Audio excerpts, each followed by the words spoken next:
তো প্রথমেই তোমাদের কাছ থেকে ক্ষমা চেয়ে নিচ্ছি আজকে যারা ক্রিকেট ফ্যান তারা জানো যে একটা ইম্পর্টেন্ট ম্যাচ চলছে এই সময়, তবুও আমরা ক্লাসটা নিচ্ছি তার কারণ ক্লাসটা খুব ইম্পর্টেন্ট।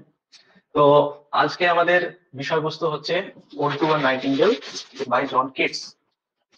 এই কবিতাটা তোমরা জানো যে 11-12, এসএলএসটি 11-12, এসএলএসটি 9-10 এবং পিএসসি এই তিনটে এক্সামের ক্ষেত্রেই যে সিলেবাস আছে সেখানে এই টেক্সটটা কিন্তু কমন। তাই এই টেক্সটটা দিয়ে আমরা শুরু করছি, যেন প্রত্যেকেই যারা পিএসসির জন্য প্রিপারেশন নিচ্ছ বা এসএলএসটি 11-12 বা 9-10 যে এক্সামের জন্য তোমরা প্রিপারেশন নিচ্ছ, প্রত্যেকেই যেন টেক্সটার সঙ্গে রিলেট করতে পারো।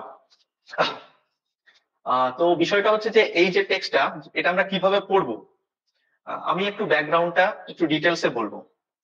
তার কারণ হচ্ছে তোমরা জানো পিএসসির এক্সামের ক্ষেত্রে হিস্ট্রি অফ লিটারেচার একটা বিরাট রোল প্লে করবে। তো আমরা যখন পড়বো তখন এই যে পোয়েমের ব্যাকগ্রাউন্ড যেটা হচ্ছে রোমান্টিক এজ, সেই রোমান্টিক এজ সম্পর্কে, পোয়েটের লাইফ সম্পর্কে একটু ডিটেলসে জানবো। আমরা দেখে নিই প্রথমে যে কি কি আজকে আমরা জানবো। প্রথমে স্লাইড গুলো আমি একবার পরপর দেখিয়ে নিচ্ছি। প্রথমে তো আমাদের, হ্যাঁ বলো।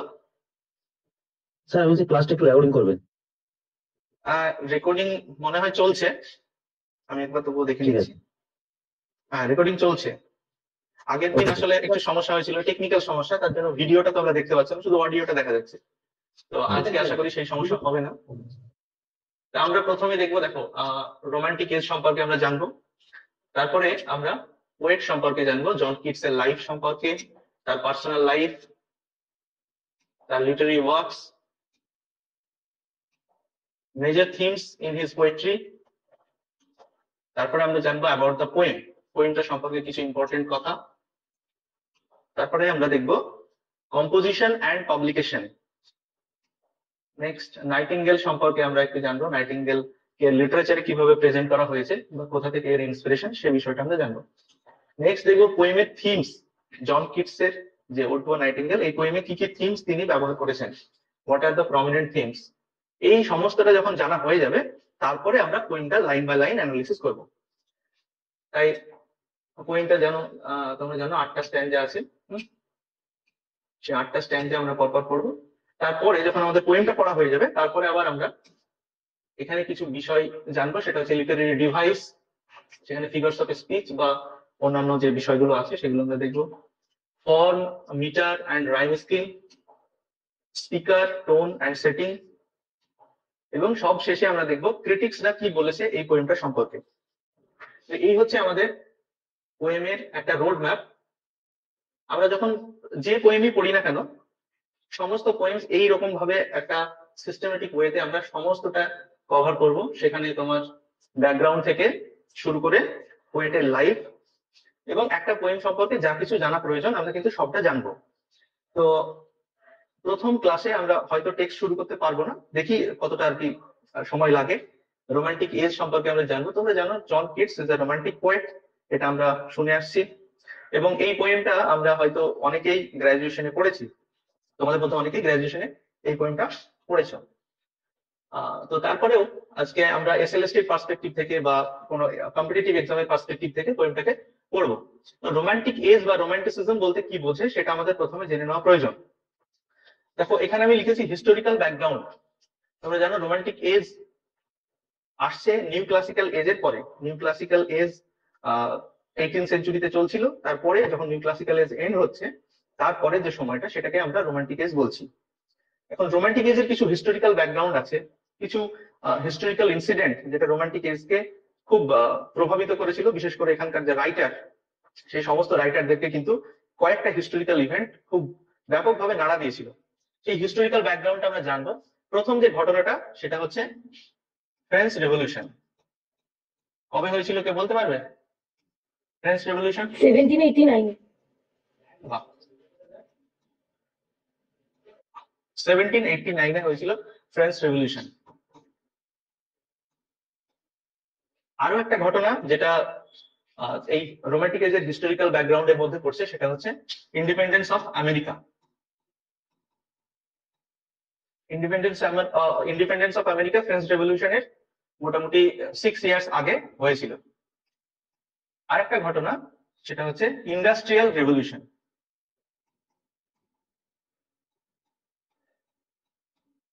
ইন্ডাস্ট্রিয়াল রেভলিউশন, এটার কোনো পার্টিকুলার একটা সময় নেই, এটা একটা কন্টিনিউয়াস প্রসেস রোমান্টিক এজ জুড়ে চলছিল, এবং ভিক্টোরিয়ান এজ রোমান্টিক এজের পরে যে সময়টা সেখানে এটা একটা কালমিনেটিং পয়েন্টে গিয়ে পৌঁছায়। তো এই তিনটে বিষয় কিন্তু রোমান্টিক এজকে ব্যাপকভাবে প্রভাবিত করেছিল, বিশেষ করে ফ্রেঞ্চ রেভলিউশনের যে তিনটে মূল মন্ত্র, কি তিনটে মূল মন্ত্র কেউ বলতে পারবে? ফ্রেঞ্চ লিবার্টি, রেভলিউশনের equality and fraternity. Yes yes একদম, এটা আমি আর লিখছি না, তোমরা মনে হয় সবাই জানো, লিবার্টি, ইকুয়ালিটি অ্যান্ড ফ্রেটার্নিটি।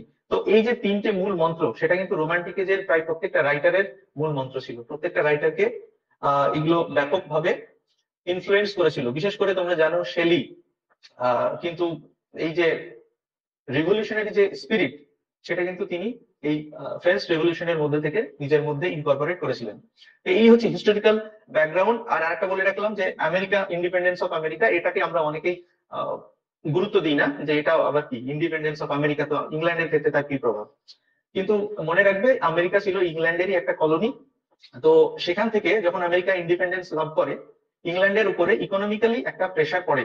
সেই জন্যই কিন্তু ইংল্যান্ড যখন তার একটা টেরিটরি হারিয়ে যায়, তখন ইংল্যান্ডে নিজেদের দেশে আবার মানে কিছু শিল্প তৈরি করার চেষ্টা করে। তার জন্য এই তিনটে বিষয়ই কিন্তু রোমান্টিক এজের ব্যাকগ্রাউন্ডকে প্রভাবিত করছে। এবার আমরা আসবো রোমান্টিক এজের বিগিনিং। আমরা এখানে লিখে রেখেছি, এটা গেল। এবার আমরা লিখে রেখেছি লিরিক্যাল ব্যালাডস। তোমরা হয়তো সবাই নামটার সঙ্গে পরিচিত, জানো লিরিক্যাল ব্যালাডস কি? কেউ বলতে পারবে একজন? হ্যাঁ স্যার, ওয়ার্ডসওয়ার্থ আর কোলরিজ 1798 এ আর কি এটা পাবলিশ করেছিল। আর 19টা পোয়েম ছিল ওয়ার্ডসওয়ার্থের আর 4টে ছিল কোলরিজের। Very good. This is a joint publication by William Wordsworth and Samuel Taylor Coleridge. As you have said, there are 19 poems by Wordsworth and 4 poems by Coleridge.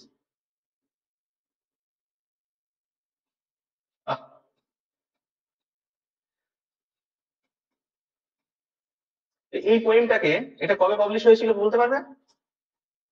1798। একজনই শুধু রেসপন্স করছে, বাকিরা কি ঘুমাচ্ছে নাকি, না খেলা দেখছো ক্লাস অন করে? যাই হোক, তো এই লিরিক্যাল ব্যালাডস যখন পাবলিশ হচ্ছে সেটাকে অফিসিয়ালি ধরা হচ্ছে যে this is the beginning of romantic age in English literature. কেন এটাকে ধরা হচ্ছে তার কারণ বলে রাখি, এই যে পোয়েমটা এর একটা প্রিফেস লেখা হয়েছিল, ওয়ার্ডসওয়ার্থ লিখেছিলেন the preface to lyrical ballads. এই প্রিফেসে তিনি রোমান্টিসিজম বা রোমান্টিক পোয়েট্রির যে থিওরি, সেই থিওরিটা বিউটিফুলি এক্সপ্লেন করেছেন। সেখানে তিনি বলেছেন একটা পোয়েটের রোল কি হবে, পোয়েমের ল্যাঙ্গুয়েজ কেমন হবে, সেখানে পোয়েমের সাবজেক্ট ম্যাটার কি হবে, পোয়েট কাকে বলে, এই সমস্ত বিষয়গুলো তিনি এই লিরিক্যাল ব্যালাডসে এক্সপ্লেন করেছেন। এই জন্য লিরিক্যাল ব্যালাডসকে আমরা অফিসিয়ালি ধরে নিই যে রোমান্টিক এজের বিগিনিং।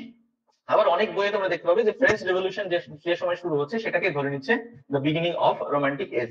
আসলে কোনো একটা লিটারেরি পিরিয়ড কিন্তু একদিনে শুরু হয় না। হ্যাঁ বলো। Sir, what is the lyrical ballad? Define it. I don't know it. Lyrical ballads is a collection of poems by William Wordsworth and Samuel Taylor Coleridge. ঠিক আছে? Sir, actually, I mean the explanation of lyrical ballad. Where does this word came from? Lyrical ব্যালাডস, আচ্ছা, তার কারণ হচ্ছে এখানে যে poems গুলো আছে সেই পোয়েমস গুলো ব্যালাড এবং লিরিকের মিক্সার, তার জন্য এটাকে বলা হচ্ছে লিরিক্যাল ব্যালাডস। ওকে, ওকে, বেশ, নেক্সট চলো। এবার যেটা বলছিলাম যে প্রিফেস টু লিরিক্যাল ব্যালাডসে ওয়ার্ডসওয়ার্থ তার থিওরি অফ পোয়েট্রিটা এক্সপ্লেন করেছেন, এবং তার জন্যই এটাকে আমরা ধরে নিচ্ছি যে বিগিনিং অফ রোমান্টিক এজ। আবার অনেকে যেটা বলছিলেন যে ফ্রেঞ্চ রেভলিউশনকেও ধরে নেয় যে বিগিনিং অফ রোমান্টিক এজ। আমি যেটা বলছিলাম যে কোনো লিটারেরি পিরিয়ড কিন্তু একদিনে শুরু হয় না। এরকম তো হয়নি যে সমস্ত রাইটার একদিন বসলো যে তারা ভাবলো যে আজ থেকে আমরা সব রোমান্টিক হয়ে গেলাম, এরকম হয় না। একটা ট্রানজিশনাল পিরিয়ড কিন্তু সব এজেই দেখা যায়। তো যদিও অফিসিয়ালি শুরু হচ্ছে 1798-এ, তার আগে থেকে কিন্তু রোমান্টিক এজের যে স্পিরিট সেটা আমরা বিভিন্ন রাইটারের মধ্যে দেখতে পাই। তারপরে এবার আমরা দেখবো রোমান্টিক এজের কিছু features. What are the prominent features of romantic age বা রোমান্টিক লিটারেচার। প্রথমত আমি যে অপশনটা রেখেছি, যে পয়েন্টটা রেখেছি, সেটা হচ্ছে এজ অফ প্রোটেস্ট। প্রোটেস্ট বা রিভোল্ট বা রিভলিউশন সবগুলোই বলা হয়, রোমান্টিক এজকে বলা হয় age of revolution, age of protest, age of revolt. কেন বলা হয়, কিসের এগেনস্টে রিভোল্ট সেটা আমাদের জানতে হবে। মূলত যে নিউ ক্লাসিক্যাল, হ্যাঁ বলো। Romanticism actually was a movement against neoclassicism. একদম নিউ ক্লাসিসিজম, যেটা 18th সেঞ্চুরিতে প্রমিনেন্ট ছিল ইংল্যান্ডে। ঠিক আছে, তো এই 18th সেঞ্চুরিতে যে নিউ ক্লাসিক্যাল মুভমেন্ট বা নিউ ক্লাসিক্যাল এজ, সেই এজের ঠিক মূল মূল মন্ত্র বা মূল ফিচার কি কি? এটাকে বলা হয় এজ অফ রিজন, লজিক। রাইটাররা যখন লিখতেন এই সময় রাইটাররা তারা কিন্তু লজিক্যাল ওয়েতে লিখতেন, তাদের পোয়েমে একটা অ্যানালিটিক্যাল ব্যাপার থাকতো, যেন সবকিছু লজিক্যাল ওয়েতে সাজানো। যেমন পোপের রেপ অফ দ্য লক তোমরা দেখতে পাবে, সেখানে কিন্তু ইমোশন বা প্যাশন এই ব্যাপারটা অত প্রকট নেই। ইমোশন এবং প্যাশন দেখতে পাবো আমরা রোমান্টিক এজের পোয়েমে। রোমান্টিক রাইটাররা তাদের কবিতার মধ্যে এক্সট্রিম ইমোশন বা এক্সট্রিম প্যাশন ব্যক্ত করতেন। যেমন ওড টু আ নাইটিঙ্গেল বা ওয়েস্ট উইন্ড, যে সমস্ত পোয়েমস গুলো তোমাদের সিলেবাসে আছে সমস্ত পোয়েমে দেখতে পাবে যে একটা ইন্টেন্স ইমোশন কবি ব্যক্ত করছেন। তাহলে এই যে ব্যাপারটা ইমোশন এন্ড প্যাশন যেটা আমি লিখেছি, এটা আমরা রোমান্টিক এজের পোয়েমে দেখতে পাবো। আর এই প্রোটেস্টটা আমরা বলছি নিউ ক্লাসিক্যাল যে স্পিরিট, রিজন এন্ড লজিক এর এগেনস্টে। নেক্সট পয়েন্ট আমাদের হচ্ছে রিটার্ন টু নেচার। এখানে নেচারটাকে মনে রাখবে, এখানে নেচারটা একটু আলাদা, রোমান্টিক এজের নেচারটা একটু আলাদা। রোমান্টিক এজের রাইটাররা নেচারকে একটা প্যানথেইস্টিক ভিউ থেকে দেখছেন। প্যানথেইস্টিক বা প্যানথেইজম শব্দের অর্থ তোমরা জানো? বলতে পারবে কেউ হোয়াট ইজ প্যানথেইজম? ওয়ার্ডসওয়ার্থকে যারা ভালো করে পড়েছো তারা হয়তো জানো, যারা জানো না তাদের জন্য আমি বলে দিচ্ছি। প্যানথেইজম হচ্ছে নেচারের মধ্যে ঈশ্বরকে খুঁজে পাওয়া বা ঈশ্বরের প্রতিচ্ছবি, গডের প্রতিচ্ছবি নেচারের মধ্যে দেখতে পাওয়া। এটা কিন্তু রোমান্টিক এজের রাইটাররা করতেন, তারা নেচারকে একটা লিভিং এন্টিটি হিসেবে দেখতেন, যেটা আমরা 18th সেঞ্চুরিতে দেখতে পাইনি, এটা আমরা একমাত্র রোমান্টিক এজে দেখতে পাচ্ছি। তার জন্য রোমান্টিক এজকে বলা হচ্ছে রিটার্ন টু নেচার। 18th সেঞ্চুরির যে রাইটার তাদের ফোকাস ছিল অ্যারিস্টোক্র্যাটিক স্ট্যাটা অফ দ্য সোসাইটি। তারা সমাজের যারা উঁচু শ্রেণীর মানুষ, সমাজের যারা ক্রিমি লেয়ার, সেই ক্রিমি লেয়ারদেরকে নিয়ে লিখতেন। কিন্তু রোমান্টিক এজের রাইটাররা কি করলেন, একদম যারা রুরাল পিপল, রাস্টিক পিপল, সেই রাস্টিক পিপল বা রুরাল পিপলদেরকে নিয়ে কবিতা লিখলেন। এই জন্য এটাকে বলা হচ্ছে রিটার্ন টু নেচার, আবার নেচারে ফিরে আসলেন রাইটাররা। নেক্সট পয়েন্ট হচ্ছে ইন্ডিভিজুয়ালিটি। ইন্ডিভিজুয়ালিটি মানে হচ্ছে প্রত্যেকটা রাইটারের এখানে একটা ফ্রিডম ছিল। রোমান্টিক এজের প্রত্যেকটা রাইটারের একটা ফ্রিডম ছিল যে তারা নিজেদের যে ইন্ডিভিজুয়াল সত্তা সেটাকে প্রকট করতে পারতেন, সেটাকে ব্যক্ত করতে পারতেন। এবং এই জন্য এখানে আমি লিখে রাখি এটা হচ্ছে ফ্রিডম। রাইটারদের একটা ফ্রিডম ছিল, রাইটাররা the writers were not bound by any rules regulation, যেটা আমরা এখানে দেখতে পাচ্ছি। ক্লাসিক্যাল এজ মানে হচ্ছে রুলস, তারা পোয়েমে ইমোশনের থেকে বেশি স্ট্রাকচারে ফোকাস দিতেন। কিন্তু ইন্ডিভিজুয়ালিটি বা রোমান্টিক এজের মধ্যে এই ফিচারটা একদমই ছিল না, সেখানে আমরা রুলস বা রেগুলেশন ব্যাপারটা দেখতে পেতাম না। এখানকার রাইটাররা রুলস রেগুলেশন ব্রেক করতেন, মেনে চলা তো দূরে থাক, তারা ব্রেক করতেন, তারা বিভিন্ন রকম এক্সপেরিমেন্ট করতেন। তার জন্য রোমান্টিক এজকে বলা হচ্ছে, রোমান্টিক এজের একটা ফিচার হচ্ছে ইন্ডিভিজুয়ালিটি। নেক্সট দেখো হিউম্যান সিম্প্যাথি। রোমান্টিক এজের রাইটাররা আরো বেশি সংবেদনশীল ছিলেন। কিসের প্রতি? মানুষের যে দুঃখ, দুর্দশা, যন্ত্রণা, এই সমস্ত বিষয়গুলো প্রতি তারা আরো বেশি সংবেদনশীল ছিলেন। তার জন্য রোমান্টিক এজকে বলা হচ্ছে হিউম্যান সিম্প্যাথি। এখানে বলে রাখি ওয়ার্ডসওয়ার্থ তার লিরিক্যাল ব্যালান্সে পোয়েটের সংজ্ঞা দিতে গিয়ে বলছেন, a poet is a man speaking to men but with greater sensibility. এটার মানে কি? পোয়েট ইজ আ ম্যান মানে একজন কমন ম্যান। পোয়েট আমি তুমি যেমন সাধারণ মানুষ, একজন পোয়েটও ঠিক সেরকম, কিন্তু তার মধ্যে আমাদের থেকে বেশি সেন্সিবিলিটি আছে, অবজার্ভ করার ক্ষমতা আছে, কিছু ফিল করার ক্ষমতা আমাদের থেকে বেশি আছে। এটাই হচ্ছে একজন রোমান্টিক পোয়েটের সংজ্ঞা according to William Wordsworth. Sir আরেকবার লাইনটা বলুন, এই পোয়েট ইজ আ ম্যান যেটা বললেন। হ্যাঁ, a poet is a man speaking to men. Poet is a man speaking to men. আচ্ছা, আরেকটা জিনিস এখানে বলে রাখি যে তোমরা যারা আজকের ক্লাসটা করছো তারা কিন্তু এই সমস্ত বিষয়গুলো নোটস করে রাখবে। তার কারণ আজকের ক্লাসের পরে আজকে যেটা পড়ানো হচ্ছে এই টপিকের উপরে আগামী মঙ্গলবার একটা মক টেস্ট নেওয়া হবে। তো আজকের ক্লাসে যেটা পড়ানো হচ্ছে তার উপর ভিত্তি করে কিন্তু কোয়েশ্চেন গুলো সেট হবে, ঠিক আছে? তাই তোমরা অবশ্যই অ্যাটেনশন দিয়ে শুনবে এবং নোটস করে রাখবে, দরকার হলে খাতা পেন নিয়ে বসবে, ঠিক আছে? তাহলে যেটা বললাম যে হিউম্যান সিম্প্যাথির ব্যাপারে বলতে গিয়ে আমি ওয়ার্ডসওয়ার্থের কথা বললাম। ওয়ার্ডসওয়ার্থ বলছে a poet is a man speaking to men. তার মানে কবি একজন আমাদের মতোই সাধারণ মানুষ, এবং তিনি সাধারণ মানুষদের জন্যই বলছেন, কিন্তু তার একটা গ্রেটার সেন্সিবিলিটি আছে। He has a greater sensibility, he can observe things that we can not. Okay, that is the definition of a poet by William Wordsworth. এবং কবিতার সংজ্ঞা দিতে গিয়ে উইলিয়াম ওয়ার্ডসওয়ার্থ একটা ফেমাস লাইন বলেছেন, তোমরা হয়তো প্রত্যেকে লাইনটা জানো, poetry is the spontaneous overflow of powerful feelings. Continuous spontaneous overflow of powerful feelings. এখানে স্পন্টেনিটি বলতে তিনি যেটা ন্যাচারাল, যেটা আমাদের মনের একদম আবেগ, সেই আবেগটা যখন কবিতার মাধ্যমে প্রকাশ হয় সেটাকে তিনি বলছেন পোয়েট্রি। তো এই মোটামুটি এটা হচ্ছে রোমান্টিক এজের ফিচার্স। এই ফিচার্স নিয়ে যদি তোমাদের কারো কোনো প্রবলেম থাকে বা কোনো জায়গায় বুঝতে না পেরে থাকো, তাহলে আমাকে বলতে পারো। স্যার আপনি যেটা এখন আলোচনা করছেন, হ্যালো স্যার, হ্যাঁ হ্যাঁ বলো। যেটা আলোচনা করছেন এটার পিডিএফ তো বলেছিলেন দিবেন, ওটা দিবেন না নাকি তাহলে? এইটার পিডিএফ, যেটা আলোচনা করছি এটা পিডিএফ। মানে সমস্তটাই যেটা আলোচনা আমরা করছেন। যে কোনো পোয়েম যখন পড়াবো, তখন তোমরা নোট ডাউন করবে, নিজেদের মতো নোট বানাবে, এবং যখন পোয়েমটা কমপ্লিট হয়ে যাবে তখন আমরা সেই পোয়েমের উপরে একটা কমপ্লিট নোট কিন্তু প্রোভাইড করবো, পিডিএফ নোট। বুঝতে পারলে? স্যার একটা প্রশ্ন ছিল। হ্যাঁ বলো। স্যার বলছিলাম যে রোমান্টিক এজটা কখন শুরু হয় এবং কখন শেষ হয়, এজটা বলবেন একটু, টাইম পিরিয়ডটা। রোমান্টিক এজ শুরু হয় সেটা তো আগে বললাম, লিরিক্যাল রোম্যান্স এর পাবলিকেশন থেকে 1798। তুমি কি পরে জয়েন করেছো? স্যার একটু প্রথমেই বলেছি, দেখো এখানে লেখাও আছে ডেটটা, 1798 এ শুরু হচ্ছে রোমান্টিক এজ, এবং চলছে, এখানে আমি আরো বড় করে লিখে দিচ্ছি, 1798 থেকে 1832। এই 32, এটা অনেক বইয়ে 35 আছে, অনেক বইয়ে 37 আছে, ঠিক আছে? তবে এটা কেন হচ্ছে, ডেট গুলো কেন ডিফার করছে, তার কারণ কোনো একটা এজ একটা পার্টিকুলার ইয়ারে শেষ হয়ে যায় না, আবার একটা পার্টিকুলার ইয়ারে আরেকটা এজ শুরু হয়ে যায় না, ঠিক আছে? একটা ট্রানজিশনাল পিরিয়ড চলতে থাকে। তো মোটামুটি ভাবে 1830 পর্যন্ত একদম পিওর রোমান্টিক এজ, তারপরে ভিক্টোরিয়ান এবং রোমান্টিকের মিক্সচার চলতেই থাকছে। যাই হোক, তাহলে এই হচ্ছে টাইম লাইন, এটা মাথায় রাখবে। আশা করি এই স্লাইডটা তোমরা বুঝতে পেরেছো। এবার আমরা পরের স্লাইডে যাব। এখানে কি অ্যাবাউট দ্য পোয়েট, বলতে ওর্টুয়া নাইটিঙ্গেল কবিতার যে পোয়েট জন কিটস, তার সম্পর্কে আমরা জানবো।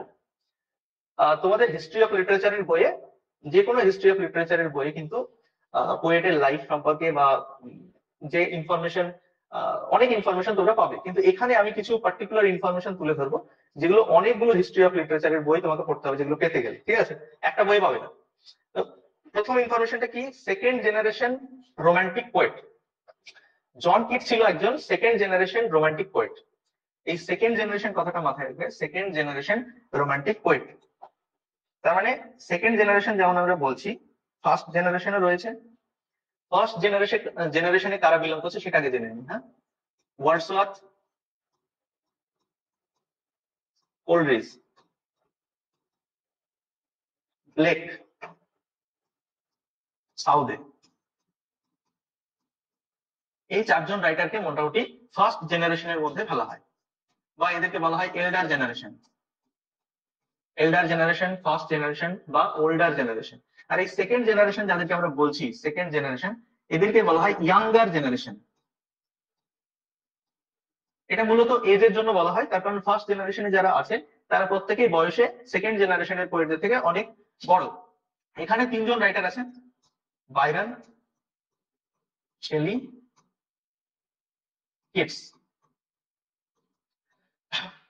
এই তিনজনের মধ্যে একটা জিনিস কমন আছে, এরা যেমন এজে ওল্ডার জেনারেশনের থেকে ছোট, কিন্তু আরো একটা জিনিস কমন হচ্ছে, এরা প্রত্যেকেই খুব অল্প বয়সে মারা যায়। তোমরা জানো কিটস এর যে লাইফ স্প্যান এখানে লেখা আছে, এটা দেখতে পাচ্ছ, তিনি 25 ইয়ার্স বেঁচেছিলেন, 25 ইয়ার্স মাত্র। Byron 36 years, Shelley 28 years. তো প্রত্যেকেই, এই যে এদের যে লাইফ স্প্যান সেটা দেখে বুঝতে পারছো যে প্রত্যেকেই একটা রেসপেক্টেবল এজে পৌঁছানোর আগেই মারা যায়, মানে প্রত্যেকেই ইয়াং অবস্থাতেই মারা যায়। এই জন্য এদের কবিতার মধ্যে আমরা যে সেই বুড়ো বয়সের যে ফিলোসফিক্যাল ব্যাপার সেটা পাই না, এটা ইয়াং বয়সের যে স্পিরিট সেটা আমরা এদের পোয়েমে দেখতে পাই।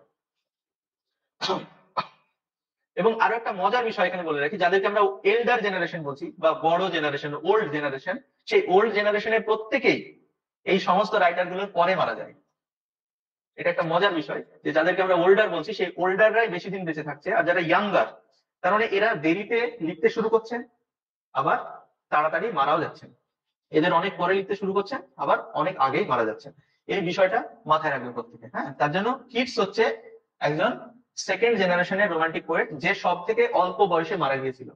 তো তার কবিতায় আমরা এই মৃত্যুর ব্যাপারটা একটা বড় রোল প্লে করবে, সেটা যখন আমরা কবিতাটা পড়বো তখন দেখতে পাবো। আর একটা বিষয় আমি এখানে লিখে রেখেছি, সেটা হচ্ছে অ্যাপলিটিক্যাল। এটার অর্থ কি? অরাজনৈতিক। কিটসকে কিটসের কবিতায় আমরা কোন রাজনৈতিক মতাদর্শের আহ, যে সাপোর্টে লেখা সেই ব্যাপারটা আমরা দেখতে পাই না, যেটা কিন্তু শেলির কবিতায় আমরা দেখতে পাই, ওয়ার্ডসওয়ার্থের কবিতায় দেখতে পাই। কিন্তু কিটসের কবিতায় কোনো রাজনৈতিক মতাদর্শে তিনি প্রচার করেননি। এটা কেন? তার কারণ তার পার্সোনাল লাইফে তিনি এতটাই ইনভলভ ছিলেন, তার পার্সোনাল ট্র্যাজেডিতে তিনি এতটাই নিমজ্জিত ছিলেন যে পলিটিক্যাল বিষয়গুলো নিয়ে লেখার তিনি সময়ই পাননি।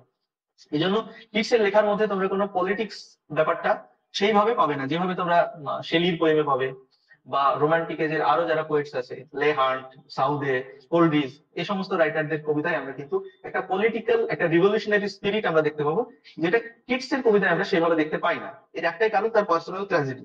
এবং এই পার্সোনাল ট্র্যাজেডি সম্পর্কে আমরা পরের স্লাইডে আরো বিশদে জানবো।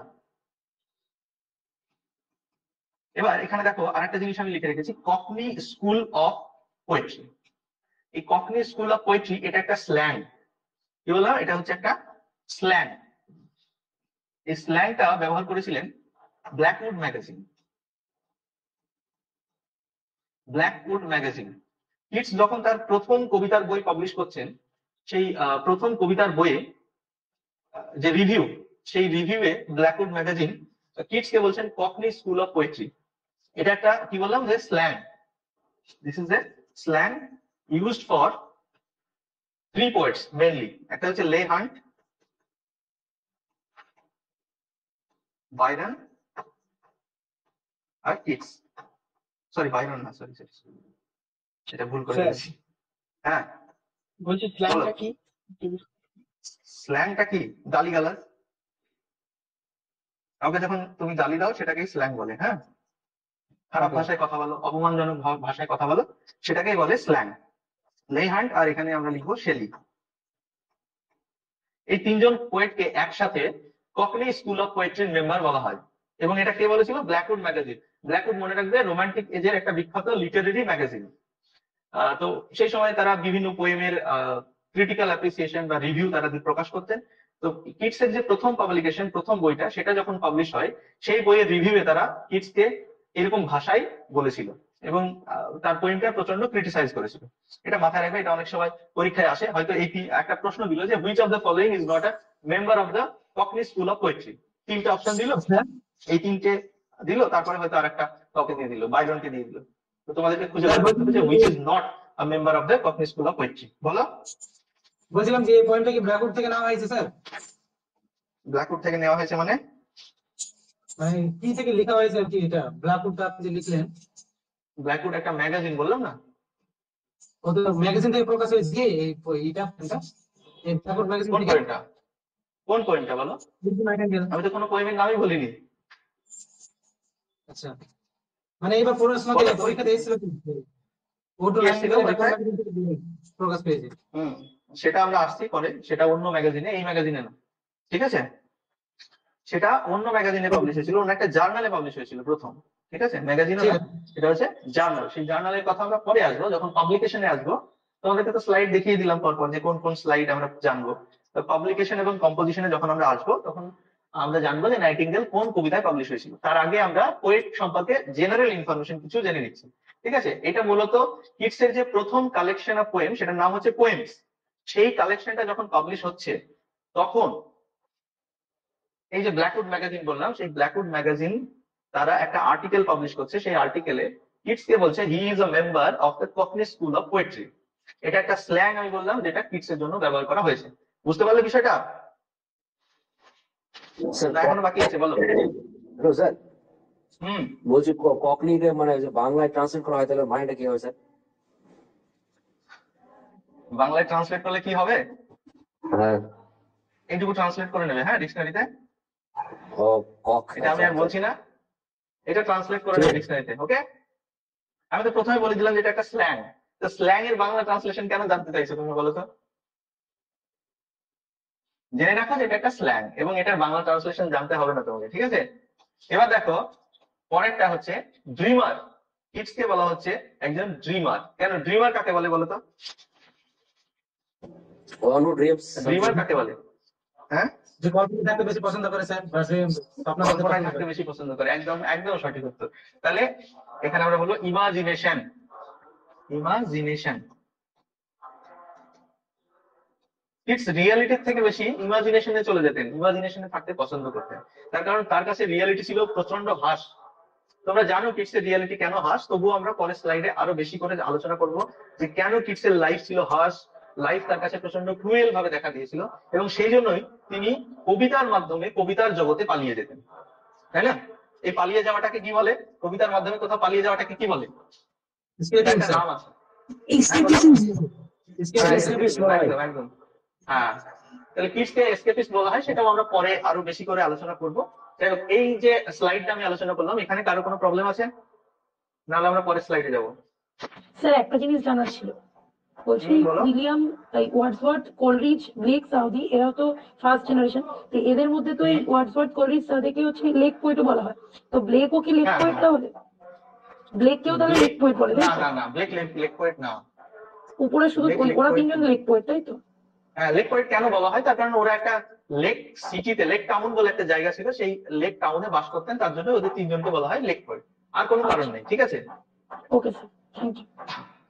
আর কিছু জানতে চাও কেউ?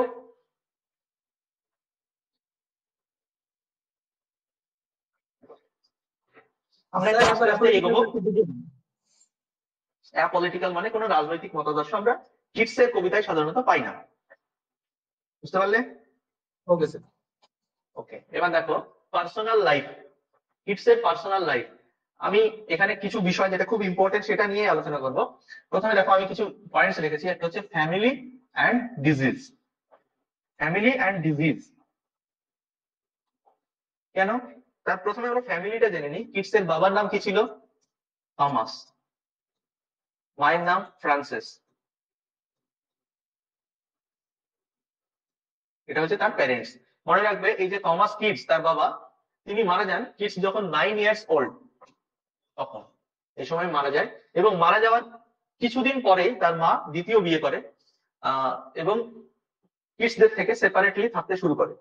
তাই কিডসরা তারা তাদের যে শিবলিং ছিল, কিডসের যে শিবলিং ছিল, টোটাল 4টে ভাই বোন, তারা সেই 4টে ভাই বোন তারা তাদের মায়ের থেকে দূরে থাকতে শুরু করে ছোট থেকে।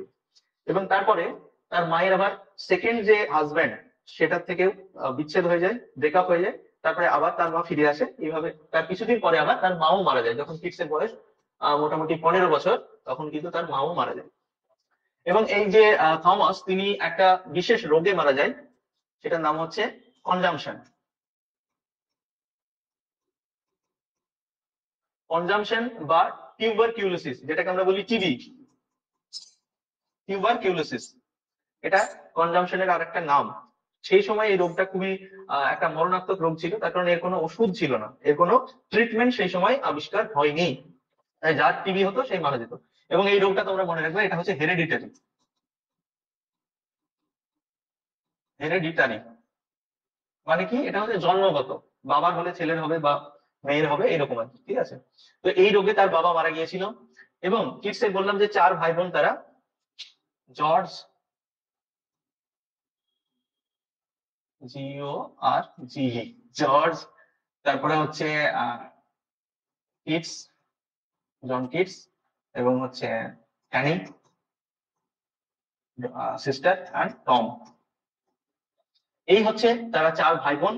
এদের মধ্যে জর্জ, তিনি আমেরিকায় চলে যান এবং টম টিউবারকিউলোসিসে মারা যায়, আর কিডসও টিউবারকিউলোসিসে মারা যায়।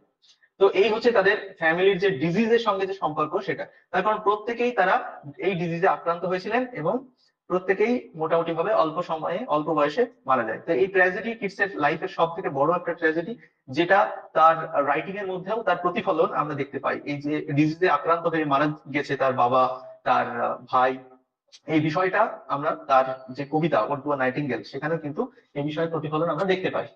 আহ তো তারপরে আমরা যে পয়েন্টটা রেখেছি সেটা হচ্ছে লাভ লাইফ। কিডস একটা মেয়ের সঙ্গে তার রিলেশনশিপ ছিল, তার নাম হচ্ছে ফ্যানি ব্রাউনে। মনে রাখবে তার বোনের নামও কিন্তু ফ্যানি, ঠিক আছে, তাই মনে রাখতে সুবিধা হবে। বোনের নামও ফ্যানি, গার্লফ্রেন্ডের নামও ফ্যানি, ফ্যানি কিডস ফ্যানি ব্রাউনে। তো এই ফ্যানি ব্রাউনের সঙ্গে তার একটা রোমান্টিক রিলেশনশিপ তৈরি হয়েছিল এবং তাদের দুজনের এনগেজমেন্টও হয়।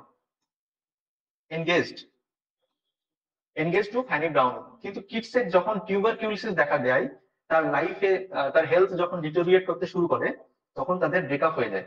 এবং এই ব্রেকআপটা কিন্তু কিডস খুব ভালোভাবে মেনে নিতে পারেনি। তিনি ফ্যানিকে প্রচন্ড রকম ভাবে ভালোবেসে ফেলেছিলেন এবং এই ভালোবাসা যখন ভেঙে যাচ্ছে, ব্রেকআপ হচ্ছে, তখন তিনি আরো মানসিক ভাবেও ভেঙে পড়লেন।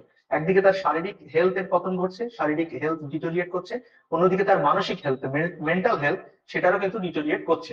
তো এই সমস্ত বিষয়গুলোর প্রতিফলন আমরা তার পোয়েমে দেখতে পাই। একটু আগে আমরা জানলাম না যে তিনি হচ্ছেন একজন ড্রিমার, তিনি ইমাজিনেশনে থাকতে ভালোবাসতেন, এবং বললাম যে লাইফ তার প্রতি কতটা ক্রুয়েল ছিল সেটা আমরা পরের স্লাইডে জানবো।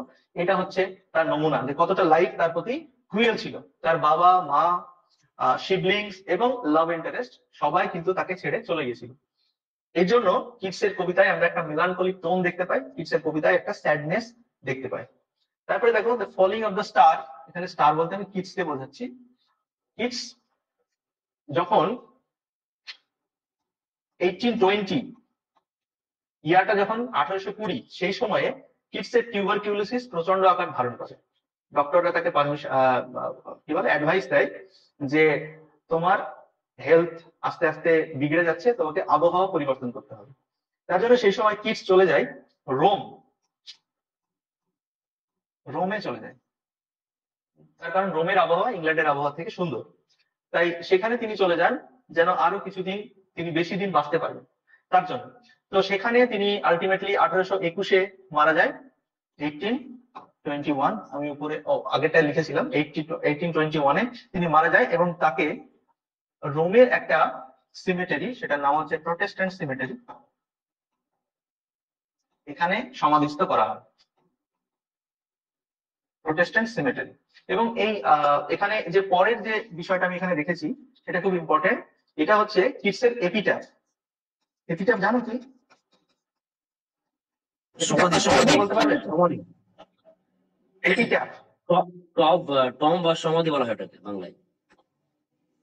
না, মানে ওর স্মৃতির উদ্দেশ্যে কোনো কিছু লেখা থাকে, স্মৃতি ফলক টাইপের। স্মৃতি হ্যাঁ, ফলক যেটা হয়। সমাধি বা গ্রেভে, কোন গ্রেভে যখন কোন কিছু লেখা থাকে না, সেটাকে বলে এপিটাফ। কবরের উপরে একটা কিছু খোদাই করে বা পেইন্ট করে যখন কিছু লেখা থাকে, সেটাকে বলে এপিটাফ। তো কিডসের যে এপিটাফ সেটা ছিল here lies one whose name was writ in water. এটার একটা সিগনিফিকেন্স আছে, তবে তার আগে বলে রাখি, this was suggested by Keats himself. Keats নিজেই বলেছিলেন যে আমার যে এপিটাফ হবে সেখানে যেন এটাই লেখা থাকে। এটা তিনি তার ফ্রেন্ড চার্লস আর্মিটেজ ব্রাউনকে বলে গেছিলেন। সেই ব্রাউন যখন কিডস যখন মারা যায়, তখন ব্রাউন সেটাই আর কি তার ইচ্ছেটা পূরণ করার জন্য এই লেখাটাই লিখেছিল। এখন এই লেখাটার মিনিংটা কি? বলছে হেয়ার লাইজ ওয়ান, এখানে এমন একজন শুয়ে আছে, whose name was writ in water, যার নাম লেখা হয়েছে, এটা একটা আর্টিং শব্দ, whose name was writ in water, যার নাম লেখা ছিল জলের উপরে। জলের উপরে কোনো কিছু লিখলে কি হয়? তার কোনো অস্তিত্ব থাকে না। তো কিডস ভেবেছিলেন যে তারও কোনো অস্তিত্ব থাকবে না, তার মৃত্যুর পরে তাকে হয়তো সবাই ভুলে যাবে।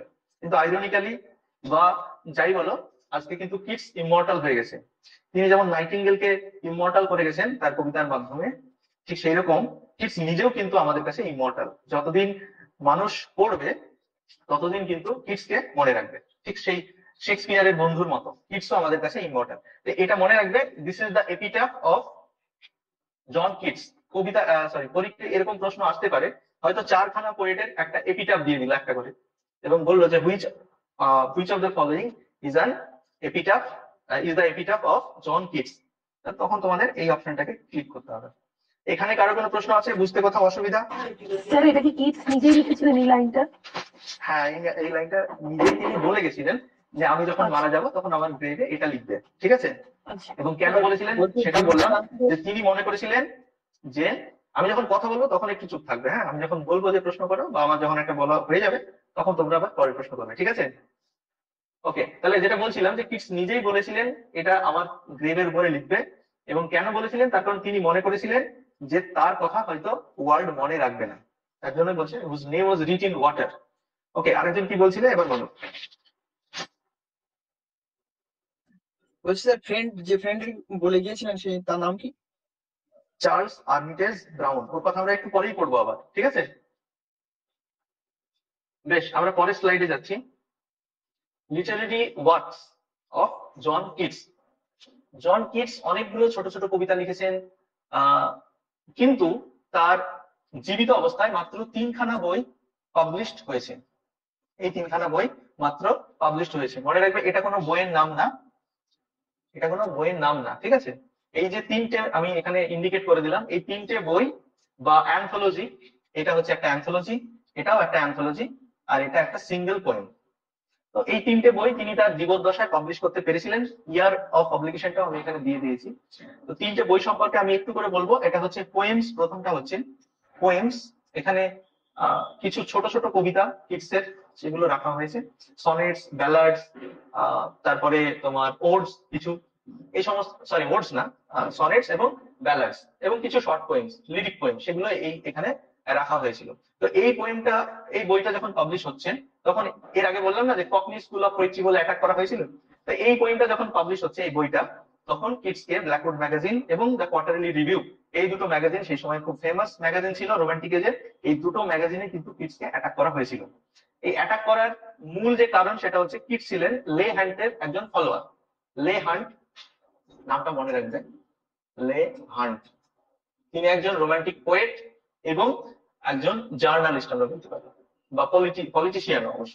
তো লে হান্টের সঙ্গে কিডসের একটা খুব ভালো সম্পর্ক ছিল। আর লে হান্ট ছিলেন সেই সময়ের যে পলিটিক্যাল পার্টি ক্ষমতায় ছিল তার অপোজিশনে তিনি বিলং করতেন। তার জন্য লে হান্টকে যারা ক্ষমতায় আছে তারা পছন্দ করতেন না, আর লে হান্টের ফলোয়ার হিসেবে তারা কিডসকে পছন্দ করেননি। তার জন্যই কিন্তু কিডসকে এই পোয়েমটার পাবলিকেশনের পরে প্রচন্ড রকম ক্রিটিসাইজ করা হয়েছিল, ঠিক আছে? তারপরের যে পোয়েম সেটা হচ্ছে এন্ডিমিয়াম। আচ্ছা, এখানে আরেকটা জিনিস বলে রাখি, এই যে পোয়েমটা, এই পোয়েমটা যেহেতু কিডসের প্রথম পাবলিকেশন এবং এখানে কিডসের যত আর্লিয়েস্ট পোয়েমস গুলো আছে সেগুলো পাবলিশ হয়েছিল, তো সেখানে দুজন রাইটারের ইনফ্লুয়েন্স প্রচন্ড রকম ভাবে আমরা দেখতে পাই। একটা হচ্ছে লে হান্ট আর আরেকটা হচ্ছে স্পেনসার। মনে রাখবে, Spencer, Edmund Spencer, the Elizabethan writer. এই এই দুজন রাইটারের ইনফ্লুয়েন্স আমরা এই যে কালেকশন অফ পোয়েম বা অ্যান্থোলজিতে আমরা দেখতে পাই। নেক্সট যেটা পাবলিশ হচ্ছে সেটা হচ্ছে এন্ডিমিয়ান। এটা একটা long descriptive poem, descriptive poem. এখানে মোটামুটি 400 লাইন্স আছে, 4000, হ্যাঁ, 4000 লাইন্স রয়েছে এই কবিতাটাতে, এবং 4টে পার্টে বিভক্ত, এক একটা পার্ট 1000 লাইন্স করে। তো এখানে যে এন্ডিমিয়ান বলা হচ্ছে, এন্ডিমিয়ান তিনি হচ্ছেন একজন শেফার্ড।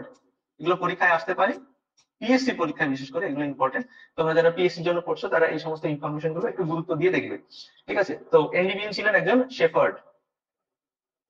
এবার আমরা চলে যাব লাস্ট যে পাবলিকেশন, সেখানে দেখো 4খানা poem, Lamia, Isabella, the Eve of Saint Agnes.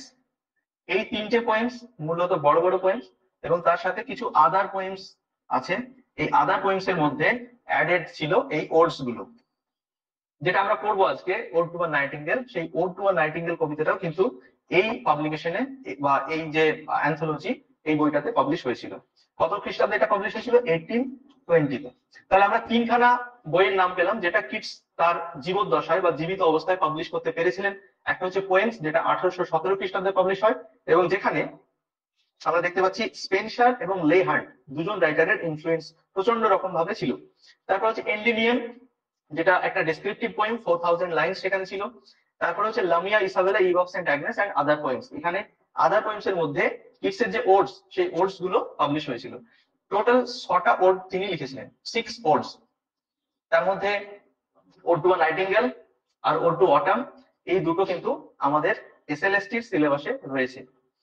এই দুটো বাদেও তিনি লিখেছিলেন ode on a Grecian urn, ode to indolence, ode to melancholy, ode to Psyche. এই 6টা পোয়েম তিনি মোটামুটি 6টা ওডস তিনি লিখেছিলেন। যাই হোক, এই যে স্লাইডটা আমি বোঝালাম বা যে পয়েন্টটা আমি বোঝালাম লিটারেরি ওয়ার্কস, এখান থেকে কারোর কোনো বুঝতে অসুবিধা রয়েছে কোথাও? বলো যদি কারোর কোনো প্রশ্ন থাকে। আচ্ছা এই স্যার, তো, যখন ঠিক কিডস আছে। মারা গেল, হ্যাঁ, স্যার হুম, কিডস মারা যাওয়ার গেল। পর এই যে তারপর যে পাবলিশ গুলো হলো, মানে আদার্স যেগুলো হলো, সেগুলো মানে কারা পাবলিশ করলো? সেগুলো তার ফ্রেন্ডস বা বিভিন্ন পাবলিশার আচ্ছা, কালেক্ট করে পাবলিশ করেছিলেন। মানে তখন এরকম মানে এই যে রয়্যালটির এইসব ব্যাপার তখন ছিল না, তাই তো? তখনও ছিল, রয়্যালটির ব্যাপার তখনও ছিল, কিন্তু অতটা প্রকট ছিল না সেই সময়। আর আচ্ছা, তার জন্যই কিডস এর যে লেটার সেগুলো পাবলিশ করা হয়েছিল। কিডস কোনোদিন ভাবেনি যে তার লেটার, পার্সোনাল লেটার গুলো পাবলিশ হবে। তার কারণ তিনি ওই যে ফ্যানি ব্রাউনের কথা বললাম আমরা একটু আগে, তার যে লাভ ইন্টারেস্ট, তার সঙ্গে অনেক লেটার চলেছিল। লেটার একে অপরকে তারা চিঠি দিয়েছিলেন, চিঠির মাধ্যমে তাদের ইমোশন ব্যক্ত করেছিলেন। বিশেষ করে তাদের ব্রেকআপের পরেও অনেক চিঠি কিন্তু দেওয়াদেওয়ি হয়েছিল। সেই চিঠিগুলো অত্যন্ত পার্সোনাল, সেই পার্সোনাল লেটার গুলো কিন্তু পরে পাবলিশ করা হয়েছিল, যেটা কিডস বেঁচে থাকলে তো তিনি কখনোই চাইতেন না যেগুলো পাবলিশ করা হোক। যাই হোক, তো কিডস এর মৃত্যুর পরে তার ফ্রেন্ডস বা বিভিন্ন পাবলিশার বা তার ফ্যামিলির যারা মেম্বার ছিলেন তারাই বাকি পোয়েমস গুলো বা কিছু আনফিনিশড ওয়ার্কস, যেমন হাইপেরিয়ান, ফল অফ হাইপেরিয়ান, ঠিক আছে, এটা একটা এপিক পোয়েম কিডস এর, যেগুলো আমি এখানে ইনক্লুড করতে পারিনি কারণ অত ডিটেলসে আমরা যেতে পারছি না, ঠিক আছে। তবে যখন আমি পিএসসির জন্য মেইনলি ক্লাস করাবো হিস্ট্রি অফ লিটারেচারের, তখন কিন্তু শুধুমাত্র কিডস এর জন্যই আমরা একটা ক্লাস দেবো, ঠিক আছে। যাই হোক, তারপরে পরের স্লাইডে যাই। Major themes in his poetry. Keats এর কবিতায় কি কি থিমস আমরা দেখতে পাই? এর মধ্যে কিছু কিছু থিমস এর কথা আমরা অলরেডি পড়েছি। কিডস সম্পর্কে বলতে গিয়ে আমি অলরেডি মেলানকলির কথা বলেছি, এসকেপিজমের কথা বলেছি, ঠিক আছে। এবং বাকি যে কথাগুলো বলিনি, যে পয়েন্ট গুলোর কথা বলিনি, সেগুলো আরো ভালো করে আমাদের জানতে হবে। তো প্রথম যেটা, সেটা হচ্ছে সেন্সুয়াসনেস। এই সেন্সুয়াসনেস কথার অর্থ কি কে বলতে পারবে? বলো, কে পারবে বলতে? সেন্সুয়াসনেস কথার অর্থ কি? এটা বলতে কি বোঝানো হচ্ছে?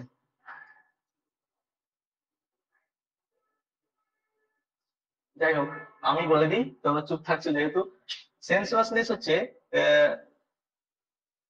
Related to our sense.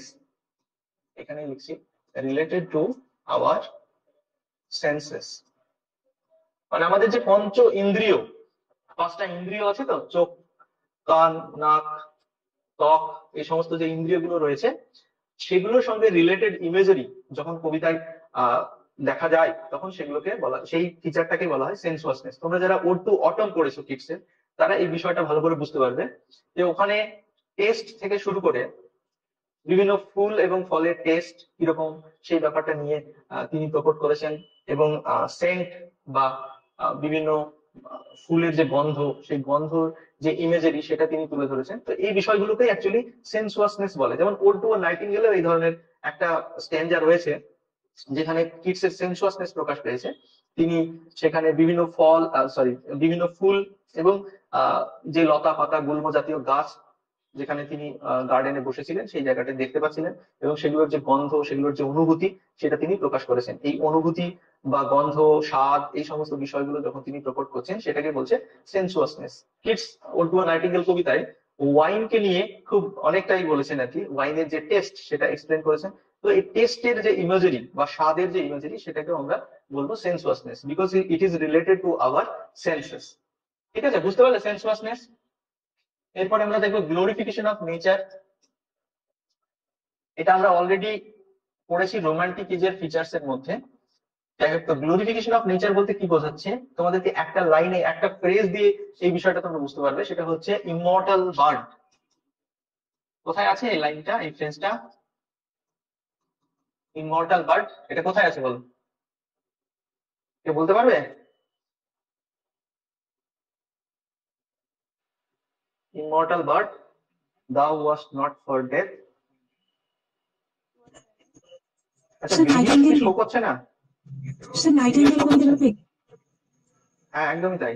Video কি শো করছে না? আমার ভিডিও তোমরা দেখতে পাচ্ছ না? হ্যাঁ স্যার দেখা যাচ্ছে। আচ্ছা, একজন লিখেছে যে ভিডিও শো করছে না। বেশ, তাহলে ওটা হয়তো অন্য সময় প্রবলেম হয়েছিল।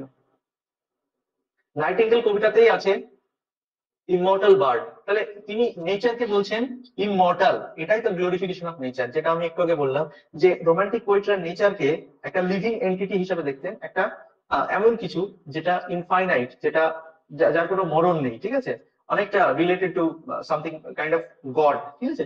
তো এই ব্যাপারটা আমরা কিটসের কবিতাতেও দেখতে পাই যে নেচারকে তিনি প্রচন্ড রকম ভাবে গ্লোরিফাই করছেন।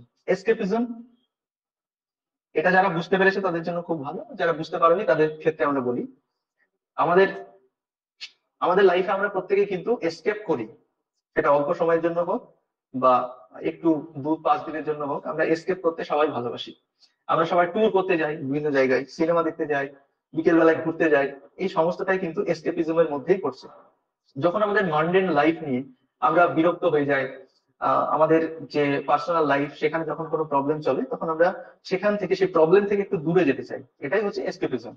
তো এটা যখন কবিতার মাধ্যমে কবিরা করে, কবিতার মধ্যে যখন আশ্রয় খোঁজে, তখনই সেটাকে বলে, লিটারের ক্ষেত্রে সেটা হয়ে যায় এসকেপিজম। তো কিডস তার যে পার্সোনাল ট্র্যাজেডি, পার্সোনাল লাইফের যে প্রবলেম, সেই প্রবলেমস গুলো থেকে সে মাঝে মধ্যে কবিতার জগতে হারিয়ে যেতেন। সেই জন্য কিডসের কবিতায় আমরা এসকেপিজম ব্যাপারটা প্রচন্ড রকম ভাবে দেখতে পাই। যেমন নাইটিঙ্গেল কবিতায় তিনি নাইটিঙ্গেলের জগতে পালিয়ে যাচ্ছেন। তারপরে তোমরা জানো আরেকটা পোয়েম আছে কিডসের, সেটা হচ্ছে ode on a Grecian earn, সেখানে তিনি একদম এনশিয়েন্ট গ্রিসের যে কালচার সেখানে পালিয়ে যাচ্ছেন। আরো কিছু পয়েন্টস আছে কিডসের, যেমন এন্ডিমিয়ানেও তিনি পালিয়ে যাচ্ছেন, অন্য জায়গায় একটা গ্রিক মিথোলজি আছে সেখানে তিনি চলে যাচ্ছেন।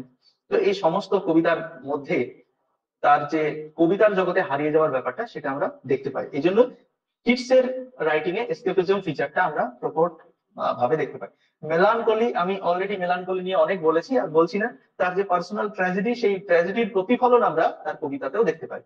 ওকে, আর একটা এখানে ইম্পর্টেন্ট টার্ম ব্যবহার করা হয়েছে, সেটা হচ্ছে হেলেনিজম। হেলেনিজম কথার অর্থ কি তোমাকে জানতে হবে। এই ফিচারটা কিডসের কবিতায় আছে কি না সেটা বুঝতে গেলে তোমাকে আগে ফিচারটা সম্পর্কে জানতে হবে। এখানে আমি একটু লিখে রাখছি, এটা হচ্ছে ফ্যাসিনেশন, ফ্যাসিনেশন টুয়ার্ডস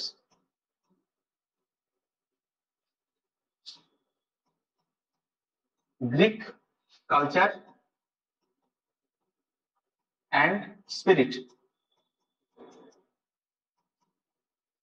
তার মানে গ্রিক যে কালচার, সেই কালচারের প্রতি ফ্যাসিনেশন বা ভালোবাসা, সেটা যখন আমরা কোনো রাইটারের রাইটিং এ দেখতে পাই, তখন সেটাকেই বলে হেলেনিজম।